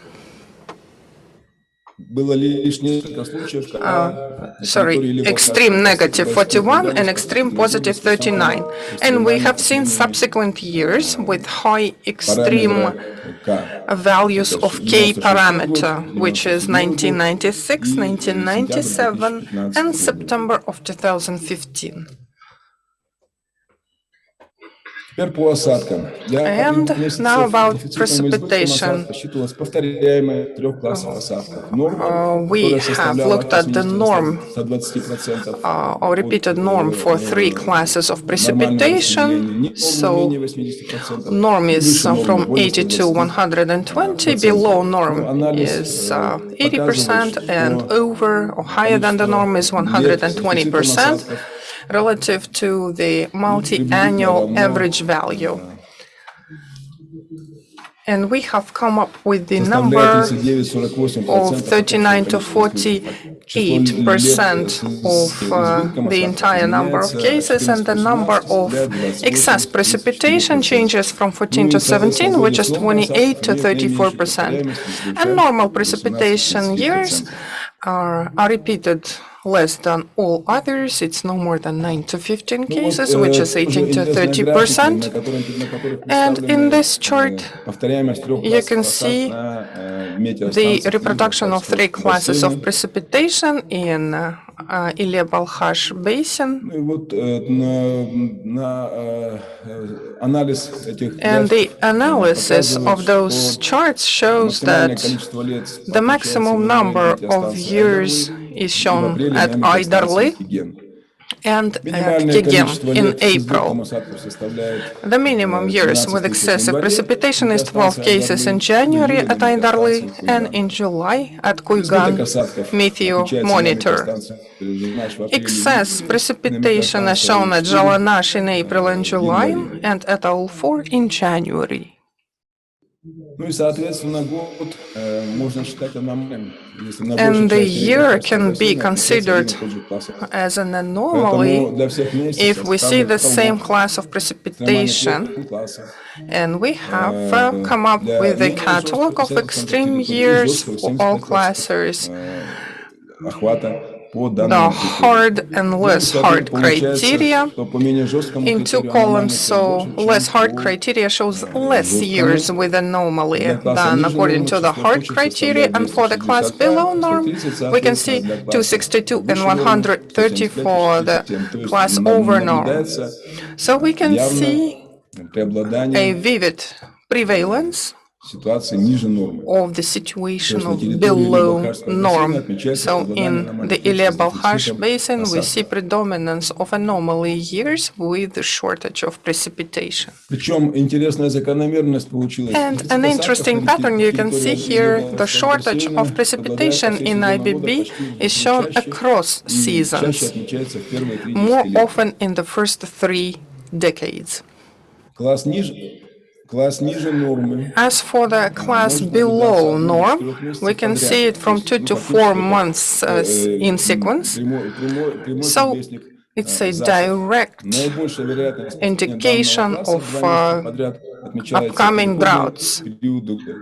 And in transition periods, we can see now, like 1975, we can see excess or excess norm precipitations for 2 months, for 2 subsequent months and more. Throughout the study period, we can see 6 cases of repeatability in 1978, in March and May 1991, September and November 2013, April 2008, and May and June. And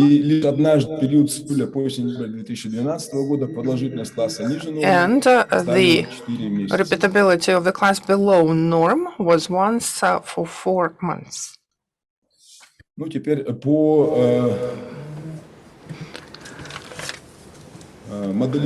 Let us discuss the modeling now.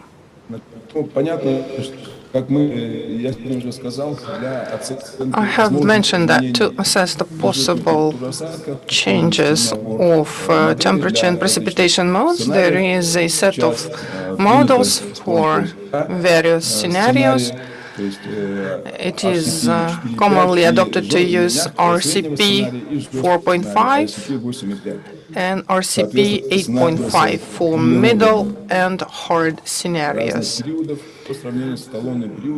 comparing to the baseline period of 1981 2000. In this slide, you can see that under the middle scenario, we can see a change from 1.7 Celsius to 3.2 Celsius in 2020-2039 by the end of the century.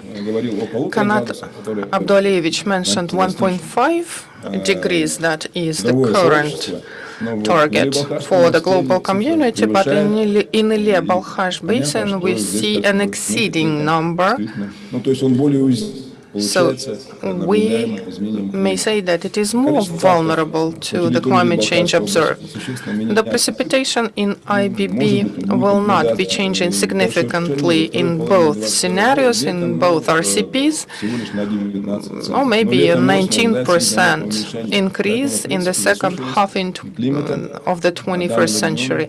But we see a significant decrease in the summer and fall. And the behavior of climate in this area will have a direct impact on the water resource availability. Here you can see the tables with the probable changes of the seasonal temperature and in Ilya-Balkhash basin for the scenarios considered and the probable changes of seasonal and annual amounts of precipitation. In fact, this proves the findings that are shown on the maps. And finally, what is important in runoff development is the snow cover.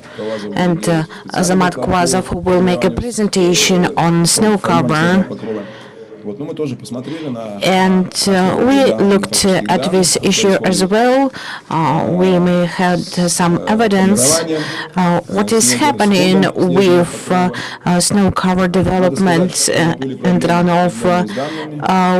I have to admit that we had some problems with availability of data. Despite the importance of runoff development, we see that data are hardly processed, and we had to spend some time and effort to get, systematize, synthesize, and analyze this data. And on this slide, you can see the dates for formation and destruction of a snow cover. We see that sustained snow cover is emerging in November, and in the east we observe that this sustained snow cover starts from end of November, while in the center, in the west, a bit later in mid-December. The earliest is in the areas in the mountainous stations or in the stations located in the hills, when the snow cover is developed from the 8th to 26th of November, while in the plains it is a bit later. The latest date was 12th to 29th of January. And degradation of the snow cover is happening during 2 months from March, and it can start from January in the east of Ilya-Balkhash basin, or in early March in the other regions. The general period is starts from April 14th, and you can see it on the charts, on the plots, and we see that the red line is the destruction, and the blue line is the formation of sustained snow cover. We see the trend. I apologize, I have an incoming call. And the current trend that the time frame is becoming narrower for the degradation of the snow cover, while in the formation of the snow cover, the time frame remains in consistency with the previous trends. Say a few words about the annual duration of snow cover. It goes down from southeast and varies between 55 to 135 days. The minimum days covered with snow is or varies between 14 to 79 days, or maximum values are between 101 and 193 days. And based on this data, we have prepared a catalog of large and small snow winters, and we use this formula you can see on the slide. If we have the value above 0, then this is a large snow winter. If this is above, then it is a small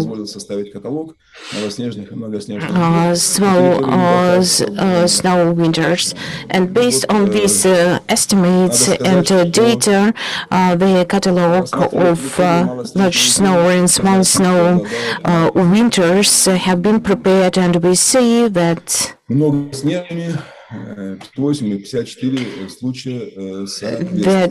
we observe the prevalence of large snow winters over small snow winters. And on this slide, in this table, you can see the sequence of large and small snow months in the studied period, and we observe that we observed only several occasions when the snow cover was quite thick from December to throughout the winter, and all of them were in the 80s, while small snow winters were observed, and we see that the recent occasion was last century, in January and February, with small snow. This is what we observed in the past 2 decades, in 2002 and 2003. It seems that in winter we see that the atmospheric process is accelerating, and we see some conditions occurring which facilitate development of large snow winters. On this slide, you can see the results of the analysis of atmospheric circulation, which contribute to the development of large or small snow winters. And we can see that large snow winters have a combination of latitude and original circulations, with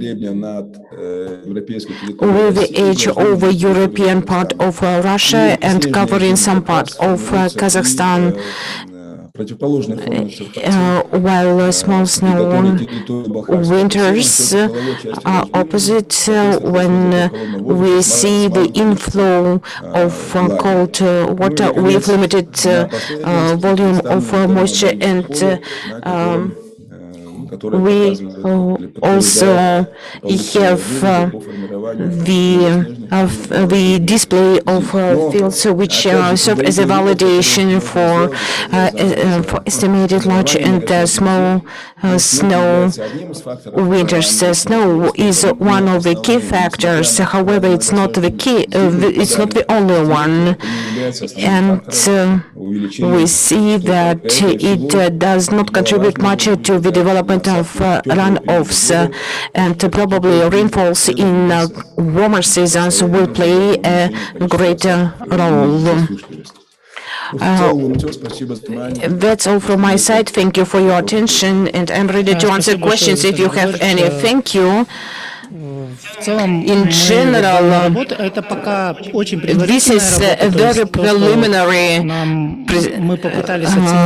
result. We try to make assessment of current and future climatic conditions in Balkhash Basin, and we try to prepare work on how climate change influences the entire region, because it is very important for us to understand what changes occur and how they influence the region. Almost 5 years ago, we had a study on the impact of climate change on the Caspian region, and we had a projection that the Caspian Sea will become drier, meaning that it will have less water and will have less expressed phenomena.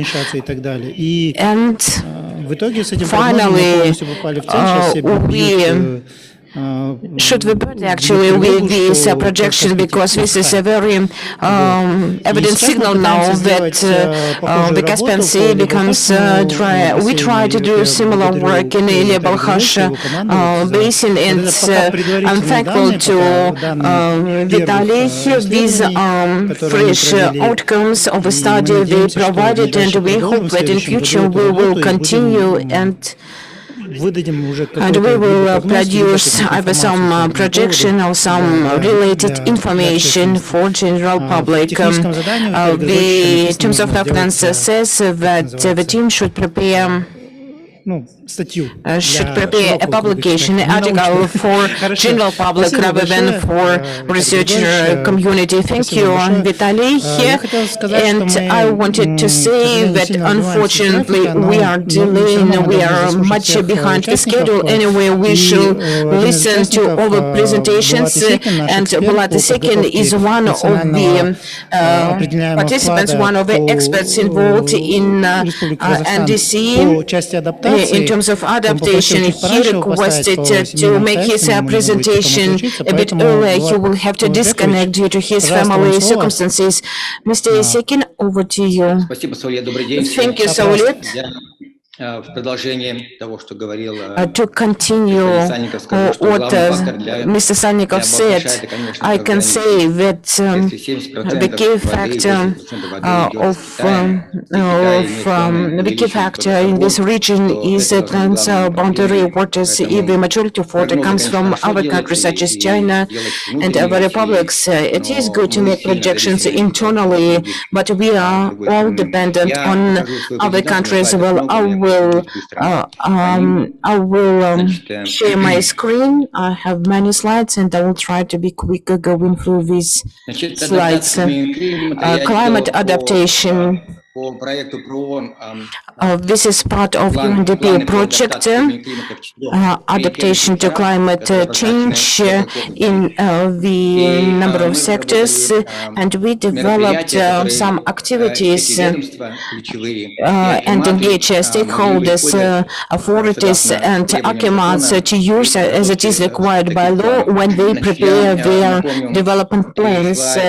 I will remind there are a number of slides that have been displayed. This is our current situation and why it is important to do adaptation. These are data, recent data, and we have new evidence that the planetary thresholds have been achieved and go advance. This is what the green spot shows. The climate system is the key indicator, and we can see that we see that environmental sustainability is damaged. Another projection of the Rome Club, the cap growth, this projection was done more than 50 years ago. KPMG has made a recheck, and due to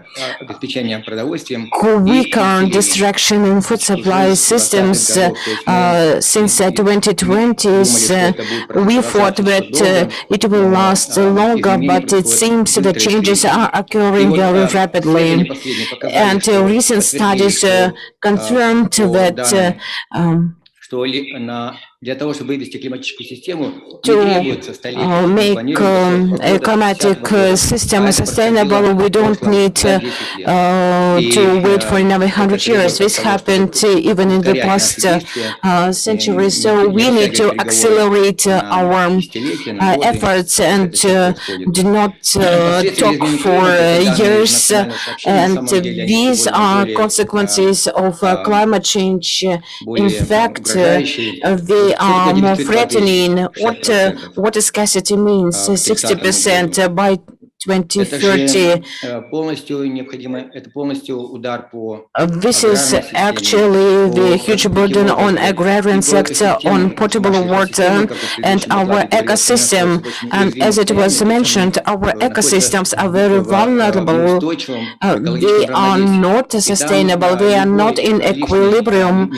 And if they will feel shortage of at least 1 cubic meter of water, this will affect equilibrium a lot. That's why this requires dramatic changes. Or, for example, the yields, the crop yields, as President says, we see that it dropped by 50%. These factors mean that we need urgent measures, and these are not figures only. This will entail very serious implications for economy, for public health, for human lives. And such a roadmap was developed with the engagement of international experts, and I was involved in this process, and it includes some adaptation activities in water, in agriculture, in emergencies and plans for all regional centers according to environmental code. All in all, 500 activities are envisaged, which include strategic changes. This is what is the Ministry of Environment is responsible for: adaptation in sectors, in emergencies, water, agriculture, and individual adaptation as well. Strategic changes is are the key work stream for the adaptation, and it envisages adjustment of all corporate, national, and local programs. And for this, we need to be involved in the discussion of these programs, and the authorities should play a role.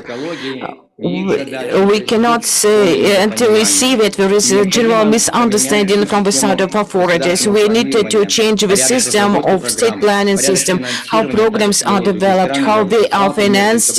I brought the example of the UK here with the national budget allocation from the national budgets, and they are all aligned with environmental criteria. This is our current order of the Ministry of Economy about the development of programs for local levels. It has to be supplemented with climatic information, assessments, and indicators. This is a guidance for planning national programs, sectorial programs, territorial programs. They all should be consistent and responsive to environmental factors. Strategic changes include changes in bank lending, insurance. You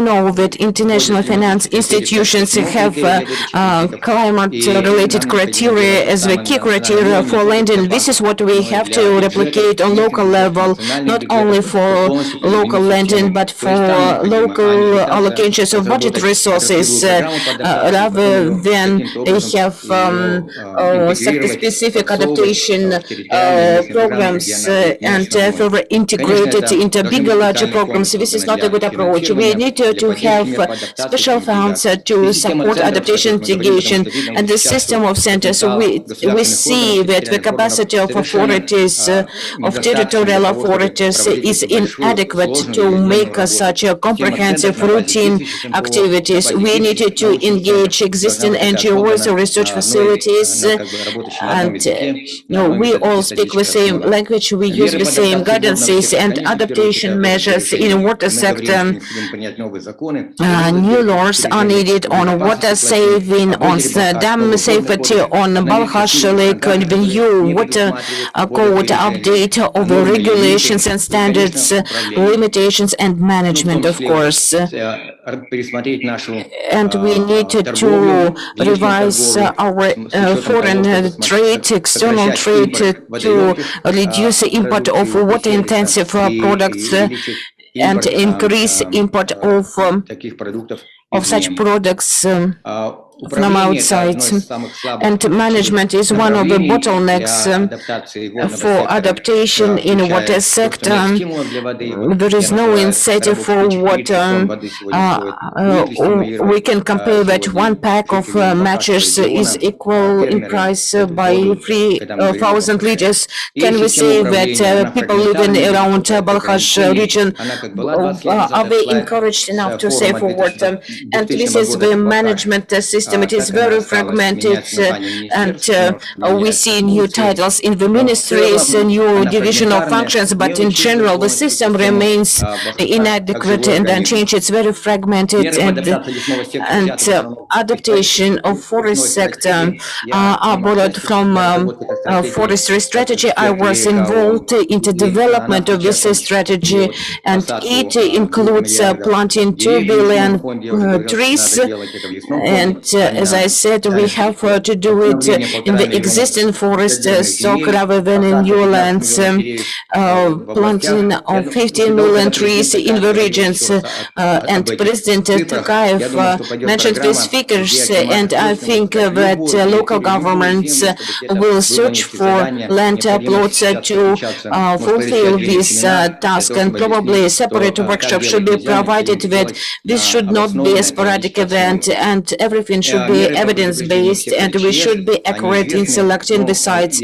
Emergency prevention measures. The key activity is to improve forecasting, prevention, and raising awareness about potential emergencies such as droughts. Adaptation on the regional level, which they are standard for all regions. These are regional, municipal, water saving, energy saving,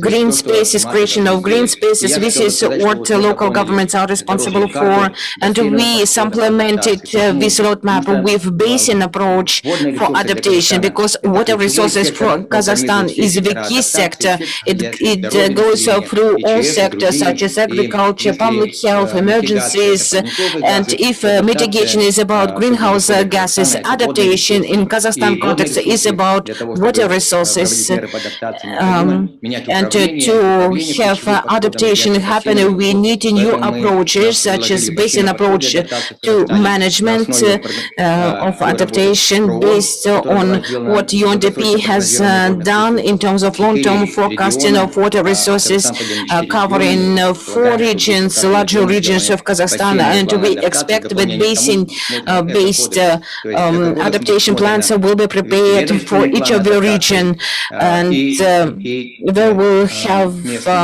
authority-related or industry-related and regional-related adaptation plans. Why we choose the basin approach? If we make local plans within administrative or sectoral borders, the major foundation for adaptation will not be available there. Basin approach adaptation shows all of the relations and interdependencies between the territories, like between Karaganda and Almaty, between energy and water and agriculture and fisheries.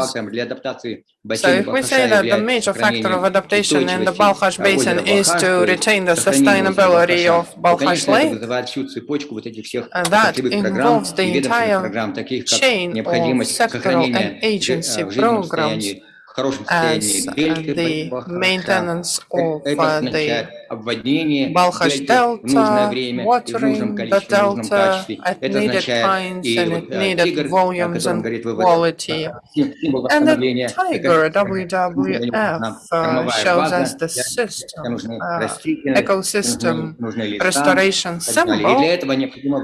This tiger requires water, requires forests, so for that needs water by decreasing rice checks, decreasing water losses in the utility sector. Once, together with the European Union, we counted how much water can be saved in a variety of sectors, including irrigation, runoff, dissemination, and so on.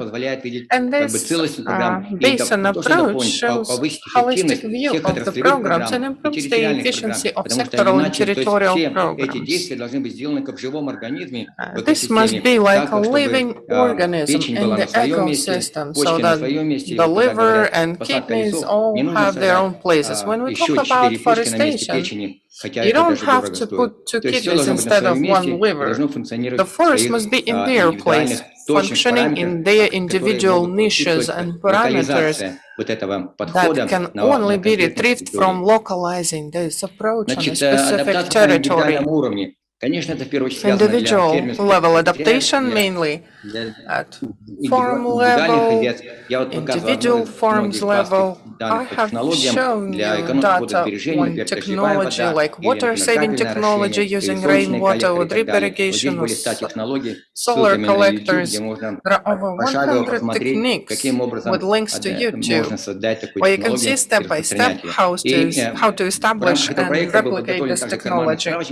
Within the this project, a reference book, a pocketbook for adaptation was prepared, saying what climate change is, why it is important to respond, what are the impacts, what are the measures needed, as well as individual adaptation measures. One may implement themselves. You can look at the links in the end of my presentation. Look into them at the level of like a school, a separate apartment, a farm, and so on. So coming back to the recent IPCC findings, the current changes are unprecedented within the recent hundreds of thousands of years, and the world is on the path of disastrous warming if it is over 1.2, and that may lead to the loss of lives and livelihoods. Adaptation is not only agriculture, food, disaster, and so on. We are talking about saving life on Earth. And this lack of understanding of this problematic is one of the major setback that we see at local levels, at akimats, at local farms, and so on. We need to raise awareness how important it is to change your behavior, customs, and programs. We need to start fundamental long-term changes. And I propose a pilot demonstration project at, for instance, Balkhash Basin. There are many cases, many researchers already done in this area, and that can be a good manifestation for local communities, agencies, departments, how to leap from mere declarations or programs to specific deeds and actions. Thank you so much. Here are the useful links. Ссылку я сейчас скопирую, отправлю в чат. Пожалуйста, мы готовим действительно вот этот справочник карманный, мы его называем, но он был разработан международными организациями, и мы пытаемся обогатить его казахстанскими примерами, казахстанскими источниками, поэтому я отправлю, вот, пожалуйста, если у кого-то есть что туда добавить, можете добавить, написать свое имя, мы включим вас, что вы добавили эти предложения и так далее. Спасибо большое, Булат Мамеджетович. Поскольку сейчас вот он уходит, Виталий Григорьевич, если есть быстрые и краткие вопросы, пожалуйста.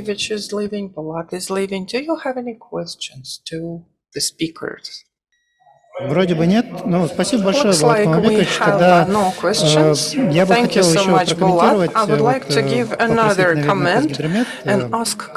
Hydromet, Svetlana Anatolyevna, вы вместе с Виталием Григорьевичем, together with Vitaly Grigorьevich, I'm sure you know each other, вы сейчас приступаете к созданию вот этой не новой модели, а скажем, адаптировать, да, вот эту модель обновленную. Было бы интересно, если бы вы могли вместе с ними поработать и посмотреть тенденции, work together to see if your trends coincide with Mr. Salnikov. Если это возможно. Kind of a coordinated research, if you could.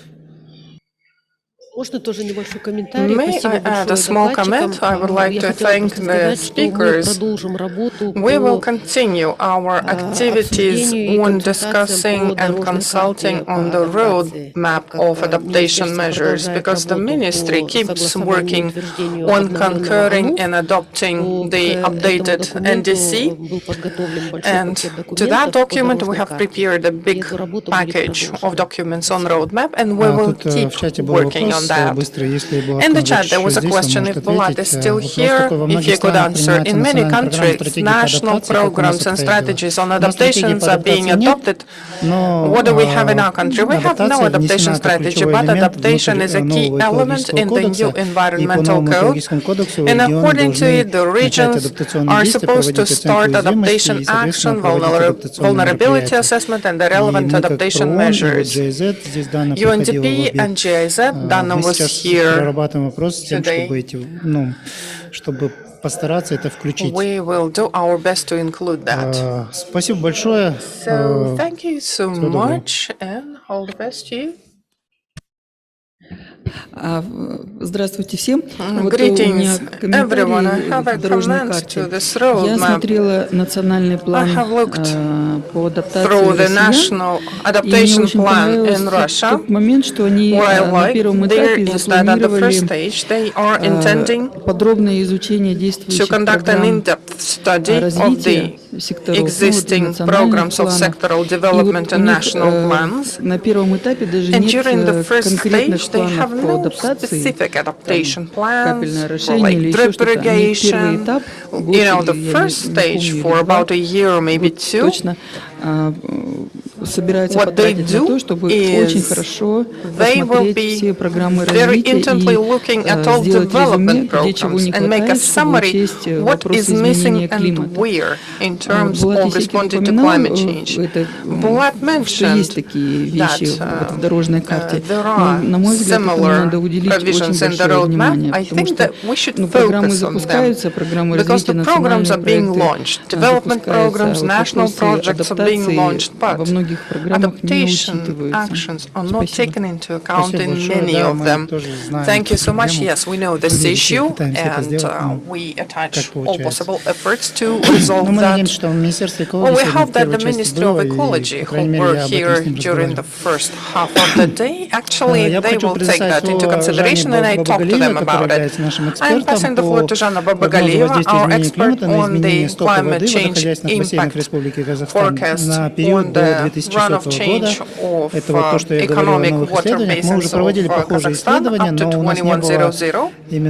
We have conducted similar studies, but we have had no information on water consumption. Жанна is not yet completely ready with the study, but she will share the intermediate outputs with us. Thank you, Saulet. Let me start sharing my screen. Greetings, distinguished Climate Talks participants. I'm Zhanna Babagalieva, a national expert on the forecast of climate change impact. I would like to thank UNDP for the opportunity to conduct the study and present them at the conference. The major goal of the study was to model the change in the runoff of 8 economic water basins for 2030, 2050, considering the climate changes in the region and assess the climate change impact on water consumption in the country, particularly in agriculture. To build the forecasts for the long-term period, we chose climate projections from ICMIP. This is the most relevant one for climate projections. It is a platform for incremental assessment of changes, of impacts related to climate changes in various sectors at various spatial levels. We used the 3B tool as the source of climatic projections. It's a set of 5 models of circulation, of general circulation for SSP1 or CP. For those projections, we have adjusted the modal deviation for the analysis. The projection includes average daily values with the spatial resolution of 0.5 degrees until the end of the century. For modeling the climate change, the WMO recommends using 30-year periods. We used 1981 up to 2010.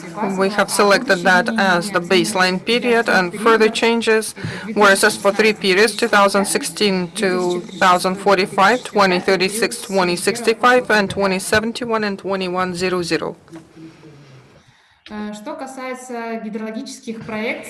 for the hydrological projections, in this work for a runoff projection, we use a hydrological conceptual model, HBV, developed by the Swedish Meteorological and Hydrology Institute, and we use sub-basin as the major primary hydrology units and how they are distributed along elevations.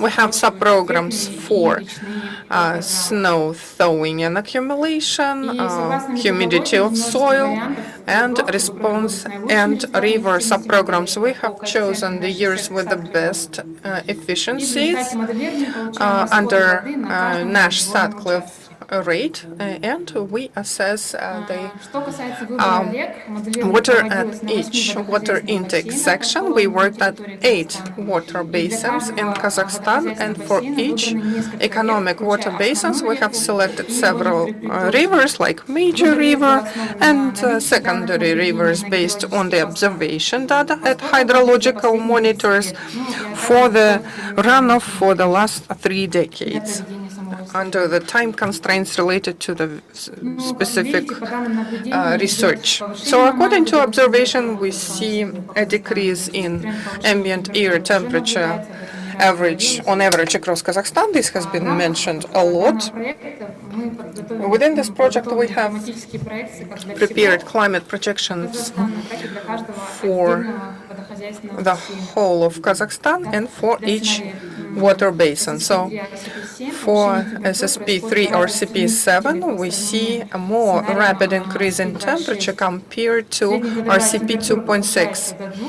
The average annual temperature goes up to 2 degrees in the first period, 3 degrees in the second period, and up to 4 periods 4 degrees in the third period. As for average annual precipitation, we see insignificant changes that vary from negative values up to positive values. And talking about the economic water basins, we have prepared climatic projections for each basin, and you can see a temperature increase in the charts. And we have revealed an increase in ambient air temperature and insignificant change of the amount of precipitation depending on the basin for both chosen scenarios, which is 1.6 and 3.70. As for the actual climate change impact on the river runoff in those 8 water basins, and temperature increase impacts the glaciers thawing, which increases the runoff in mountain rivers until the mid-century and decrease by the end of the century due to the exhaustion of glaciers. And this change in the runoff is characteristic for such basins as Aral, Sirdarya, Yertets, Shutala. However, I must say that for Balkhash-Alakol basin, we see an increase in the runoff by the end of the century, probably due to a longer degradation of glaciers, which is more protracted. As for the plain area rivers like Nura-Sarasu basin, Yesel, Jayt, Kaspi, Talbol, Torgay, there is a trend for a decrease in the runoff by the end of the century due to the increase of air, increased evaporation, and insignificant volatility of precipitation. According to the modeling in 2 scenarios, 126 and 370, the runoff will decrease in all basins except for Balkhash-Alakol, and the model shows an increase in the runoff due to protracted degradation of glaciers. As for the forecast of water consumption, that is still in the process of finalization because we lack data for processing, we have still tried to project on the water consumption.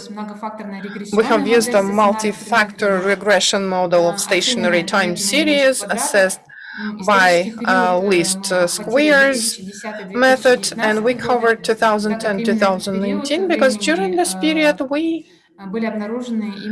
have found there are statistically significant relations. The dependent variable is the volume of water consumption in agriculture, and the explanatory variable is the area of irrigated land, of irrigated agricultural land, and the average change in the ambient air temperature. Unfortunately, the forecast period is limited to 2030, as there is lack of officially available data on further plans of Kazakhstan on increasing the area of irrigated land. According to the development plan up to 2030, there is a plan to increase the irrigated land to up to 3 million hectares. And this was taken as the variable in our modeling.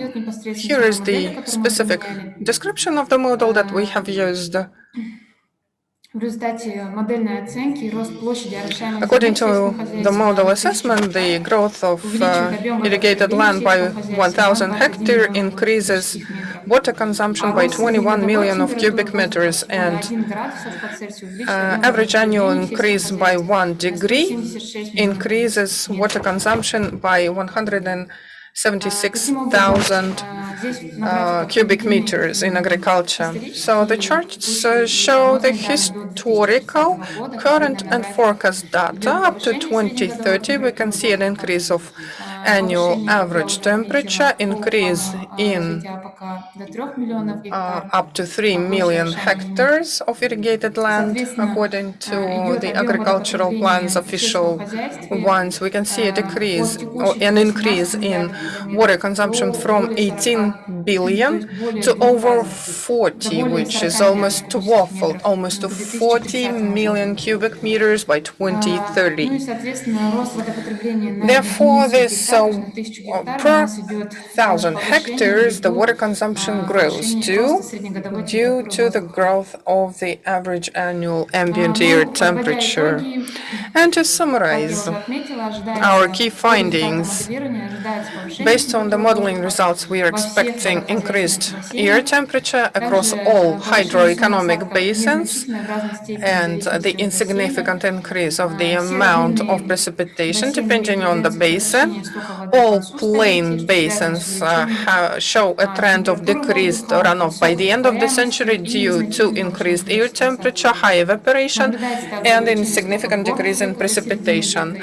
Mountainous rivers show higher runoff until mid-century and decrease by the end of the century due to degradation of glaciers. But in Balkhash-Alakol, we can see a higher runoff by the end of the century because the degradation of glaciers is protracted. As for the increase in water consumption, we are expecting higher consumption due to the growth in the area of irrigated land from 1.2 to 3 million hectares in 2030, and considering the average annual temperature growth, the water consumption per hectare will be growing too. So this is briefly it. From me, these are only like primary initial results, findings. So if you have any questions. Thank you, Jana, very much. We listened to your presentation, and we have an idea to make some, to propose a technical workshop. We invite you, Vitaly, Hydrological, and Mr. Saken, because in due time he was involved in the development of irrigation plans for the regions, depending on climate change and how they will change. And I think it will be useful. Are you based in Almaty or in Astana? I'm based in Astana. And in general, I think we will make some offer. Probably we will go to Almaty or invite experts from Almaty to Astana. And I think it would be great if we can organize such a technical workshop. Thank you for going quickly through your presentation, and look forward to your further conclusions and the fact that you made a request for areas of irrigated lands. We did it already, and once we receive the formal response, we will share it with you. Thank you, Zhana. If anyone has a question, you can use the chat box or you can unmute yourself. Thank you very much. The presentation was excellent from Zhana and Vitaly. You used the HBV model and you used the surface waters mostly. This is more like a physical model, but we have a lot of engineering works in Ilye-Balkhash, closer to China. Have you taken into account? It seems that the water intake increases, and on the other hand, the water use is growing as well. Have you considered it or no? In Sirdarya, in upstream, in Tajikistan, Kyrgyzstan, they have a lot of hydrological engineering facilities. That's why there is a lot of influence from human activity. As I understand, you took only physical qualities. Thank you for this question. Indeed, we were considering physical properties only. These rivers are very regulated, over-regulated, and it was very difficult to make any projections, especially taking into account the influence of climate change on runoff. Without the impact of human activity, it's very difficult to make proper projections. Thank you. And a follow-up question on irrigation. Actually, underground use of underground waters have for irrigation purposes quite popular, and agriculture is using a lot underground waters. In both studies, it seems that you covered surface waters only, so groundwaters. Are you planning to include underground waters as well? Because the focus, the projection should be comprehensive, and it's good that you take into account underground waters, and probably Vitaly Georgievich can join you to answer this question. I know who we should invite to our technical workshop. Zhana, can you answer this question? In this study, we make analysis of surface waters only. Even water use data rely on the use of surface waters by farmers, which includes irrigation. Probably is the next phase of our study. Of course, not now, but probably we will try to assess a regional context, how the intake of water influences in the entire region. I hope that we will continue such studies, and it is a good idea, in fact, to understand, to try to understand how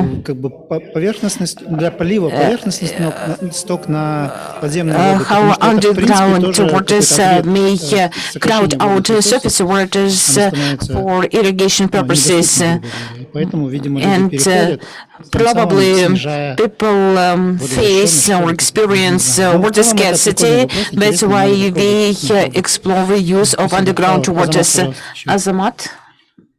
It seems that my work was related to snow cover, and as part of my study, the topic is about, or partially is related to runoff. From the estimates I received, we can expect the area of snow cover. In practice, it means that redistribution of the annual runoff will occur. We understand the Kazakh type water in rivers is dominating when runoff, 95% of runoff is available for a short period of time. And we see that over time peak will be more consistent, and this will of course affect the nature of runoffs, and probably you can use this information for your further studies. Thank you. We have two more questions. Svetlana wanted to say something, and then Janat.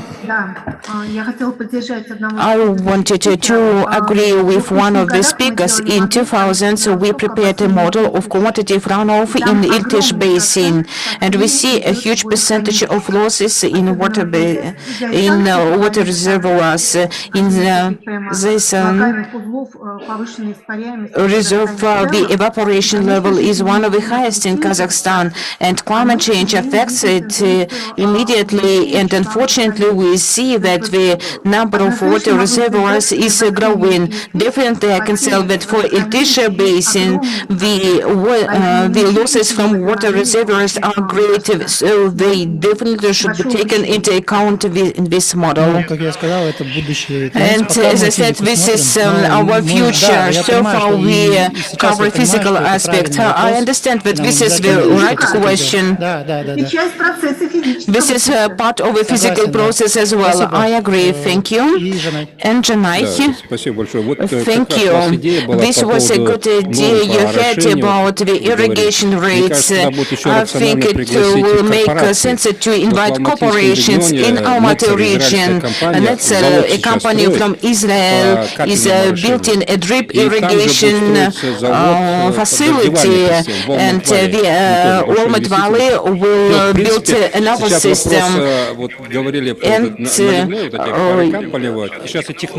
you see that technologies are competing: drip irrigation and rainfall irrigation. Actually, I would like to listen the debate between two technologies. So I understand that we need to arrange to organize at least two technical workshops. And nuclear power plant in Balkhash, it will consume a lot of water for cooling purposes. I think this would be very interesting to engage this discussion as well, because we have plans for nuclear power plant, but there is no analysis whether water is sufficient or not. This is what Vitaly Grigorievich will be doing. He will do it for Balkhash. Zhana will cover Ili. This basin will be covered, and in addition to that, we will have snow studies in general. This is an interesting topic. I don't know how it will happen in practice, but I think that we can organize some workshops. Thank you for your inputs. It's great that we have this discussion. Thank you, Zhana, for your interest and for your work.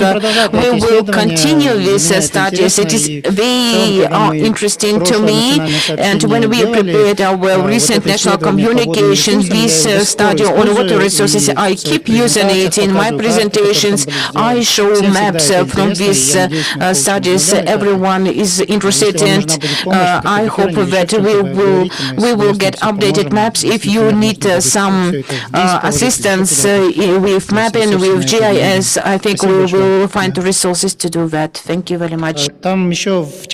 And I see some question in the chat box. Zhana, can you check, please? Question from Svetlana, from Daurian, and I think you can communicate in chat box. However, we shall continue. I will check our agenda. And now we invite Azamat Kawazov to present snow cover. Actually, this study was finalized last year or early this year, and he reported some results at climate talks, but we invite Azamat to cover a fuller version of these outcomes.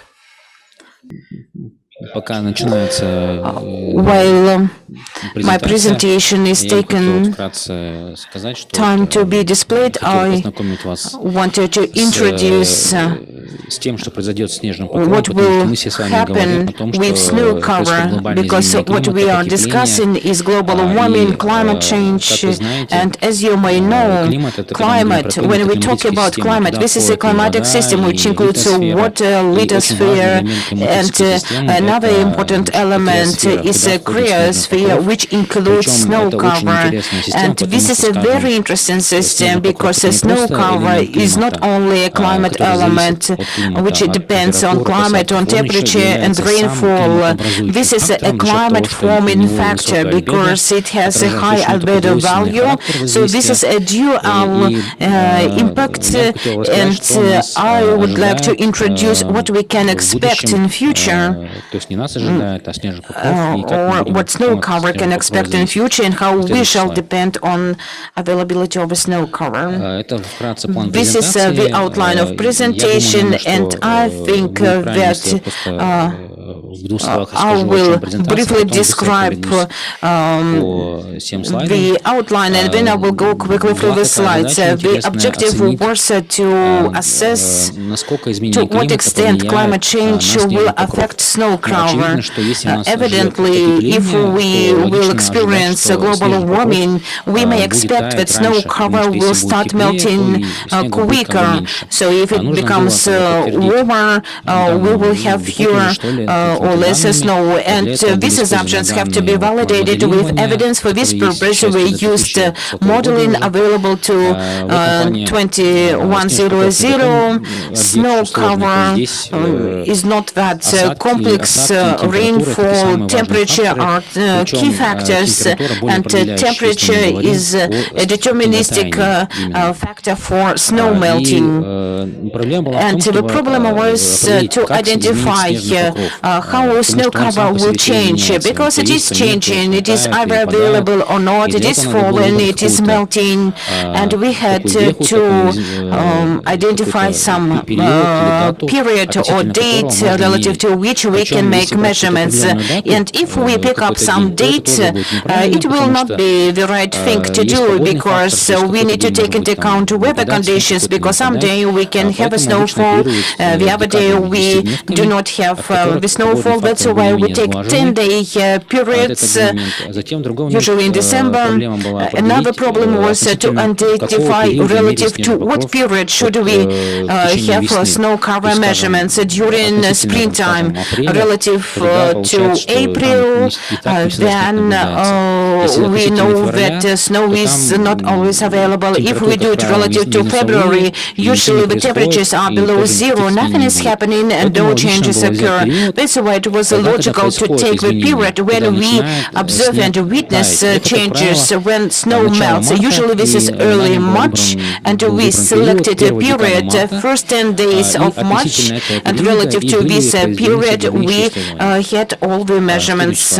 Next slide, please.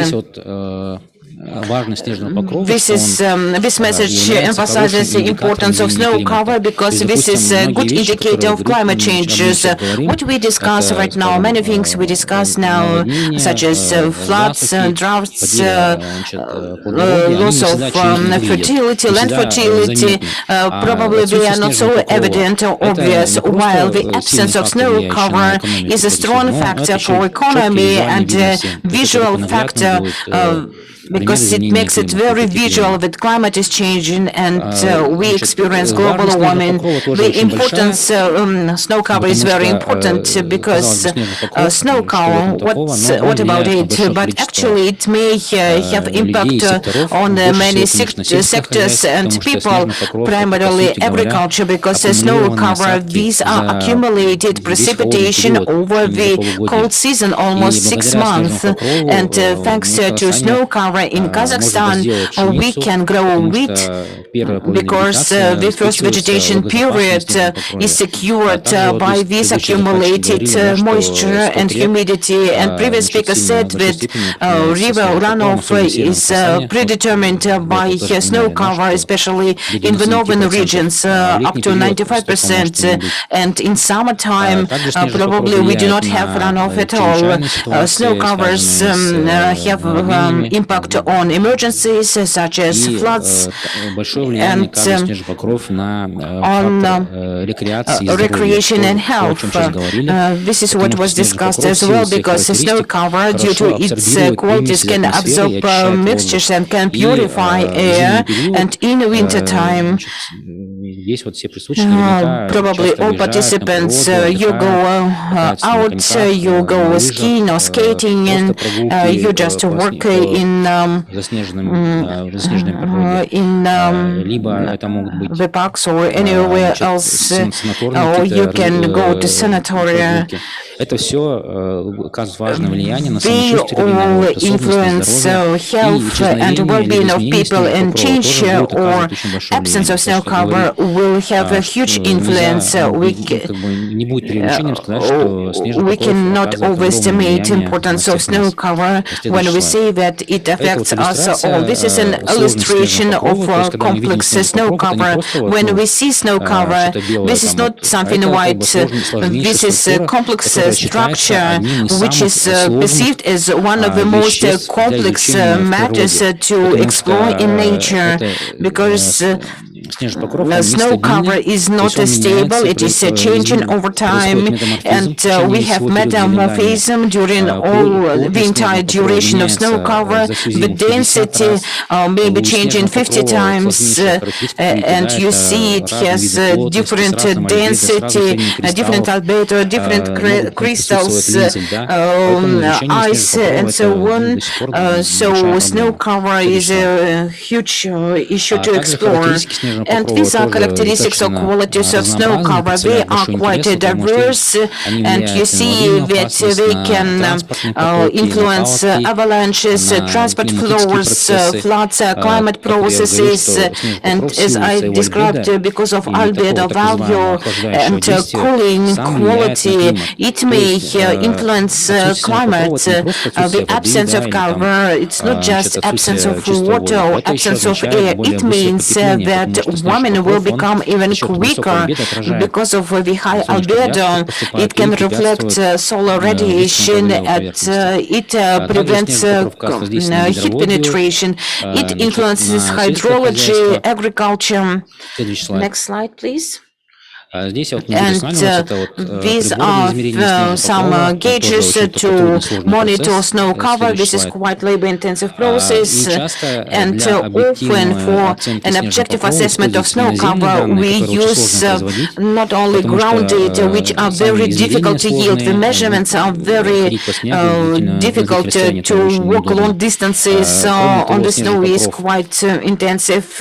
In addition to that, snow cover is changing in space. This is precipitation, which are not even, and assessment of snow cover is maybe difficult if we have precipitation in one place where it remains there, while snow cover can move from one place to another with wind.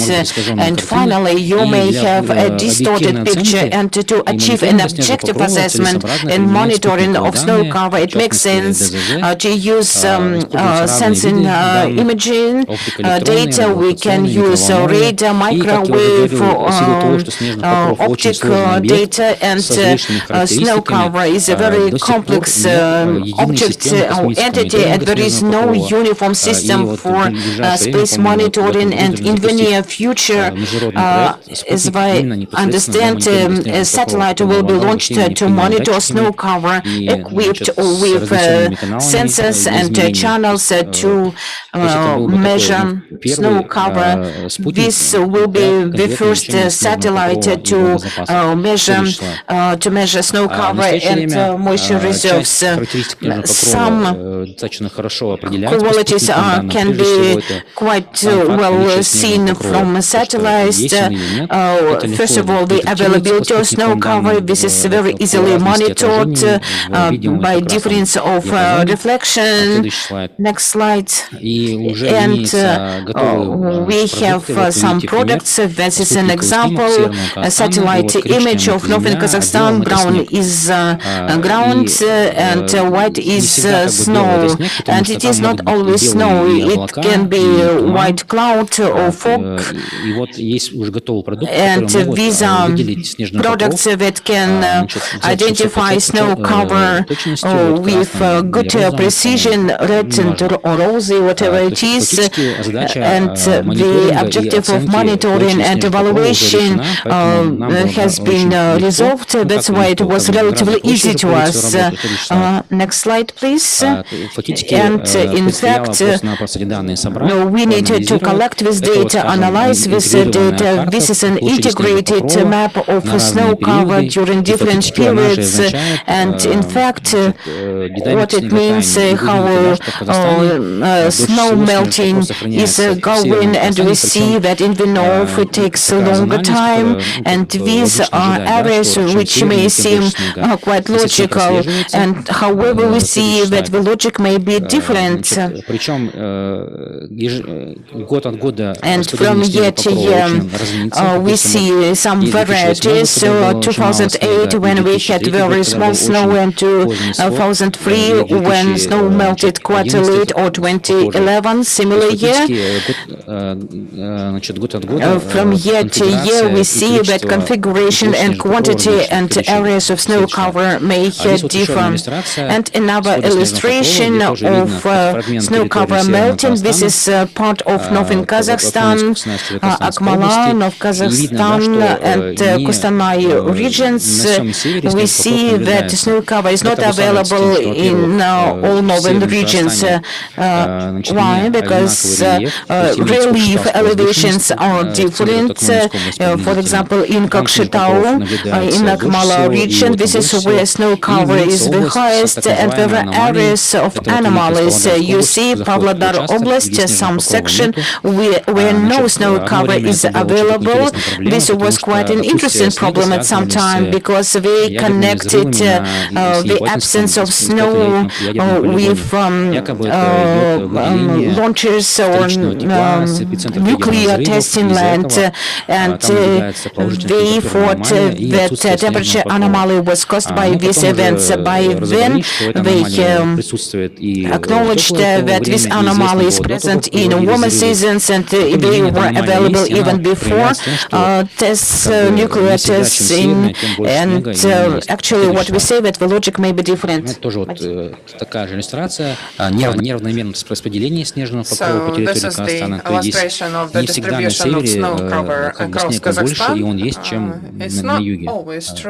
Следующий слайд. Это иллюстрации, которые всем вам многократно то, что вы видели, и всем известны о том, что идет очевидное повышение температуры на территории Казахстана, вот, в частности показаны территории северных областей. Следующий слайд – это последние годы. И видно, да, что в последнее время наблюдается повышение температуры. Следующий слайд. При этом, если рассматривать дату наиболее позднего восхода снежного покрова, то есть когда он наблюдался, то есть день, когда снежный покров наблюдался в последний раз на территории Северного Казахстана, то там тенденция не такая очевидная. Вот выделен тренд, вот зеленым такой коридорчик показан, в рамках которого, как бы, наоборот, даже имеется тенденция, то есть не тенденция, а тренд к, значит, более позднему такому сходу. Ну, здесь надо сказать, что климат очень сложная система, и такие, скажем, неоднозначные изменения, либо какие-то кратковременные тренды на фоне общих тенденций, они, в принципе, нормальные. Здесь вы видите, что в целом общая тенденция говорит о том, что залегание снежного покрова сокращается. Период времени залегания, вернее. Следующий слайд. Это вот еще одна иллюстрация, которая говорит, что значит, почему был выбран период как начало, значит, марта, потому что именно этот период мы видим наибольшее количество снега, и когда начинаются изменения, вот, и чаще всего снежный покров площадь снежного покрова стремится к нулю в апреле месяце. Вот, это либо начало апреля, либо конец, в зависимости от года. Следующий слайд. И нами была проведена работа по оценке текущих изменений снежного покрова. Это оценка, здесь вы видите площадь снежного покрова за 20 лет. Такие голубые столбики — это площадь снежного покрова на первую декаду марта, а такие более темные синие — это площадь снежного покрова на первую декаду, значит, апреля. И здесь, в принципе, невооруженным глазом видно, что имеется тенденция к сокращению площади снежного покрова, что, в принципе, согласуется с данными других авторов и с рядом данных о том, что повышение температуры в последние десятилетия, а также на глобальном уровне тоже наблюдается сокращение площади покрова в северном полушарии. В принципе, эти данные вполне достоверны, адекватны. Следующий слайд. Далее, значит, эти данные были сопряжены с данными модельных наблюдений, то есть были использованы данные RCP-4.5 как наиболее вероятные, и спутниковые данные снежного покрове были использованы, значит, была разработана специальная программа обеспечения. Следующий слайд. Значит, и на основе, я извиняюсь, этот слайд демонстрирует нам динамику роста температуры. Это данные RCP 4.5, то есть до 2100 года ожидается рост температуры. Причем он такой более выраженный после 2030 года. Была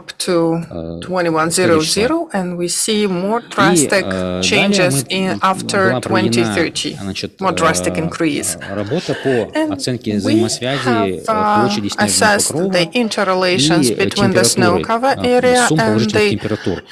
То есть определялось количество тепла от начала таяния и до того периода, когда снежный покров растает. Значит, эта работа проводилась за период 20 лет, с 2000 года, и была проведена, разработана аппроксимационная функция, фактически модель, которая имеет хорошую связь. Следующий слайд.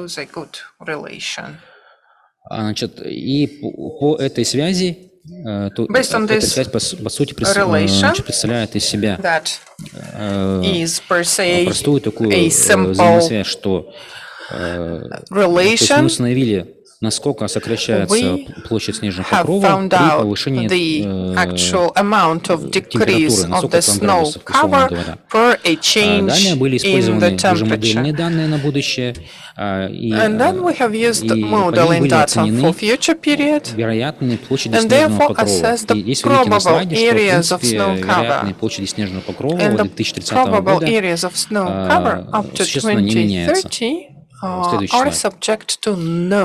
Если рассматривать более длительный период, до 2100 года, на большую перспективу, вы можете заметить, что после 2030 года начинается интенсивный период сокращения площади снежного покрова, примерно 2070-80 года, и далее стабилизируется. Это тоже, в принципе, понятно, потому что вы с вами видели, да, что значит, в этот же период наблюдается рост температуры. То есть это вполне этим объясняется, тем более сама модель была на этом и разработана. И как финальный этап, заключение презентации, здесь показана карта Северного Казахстана, значит, и перспективная оценка, то есть это не прогноз, конечно же, это перспективная оценка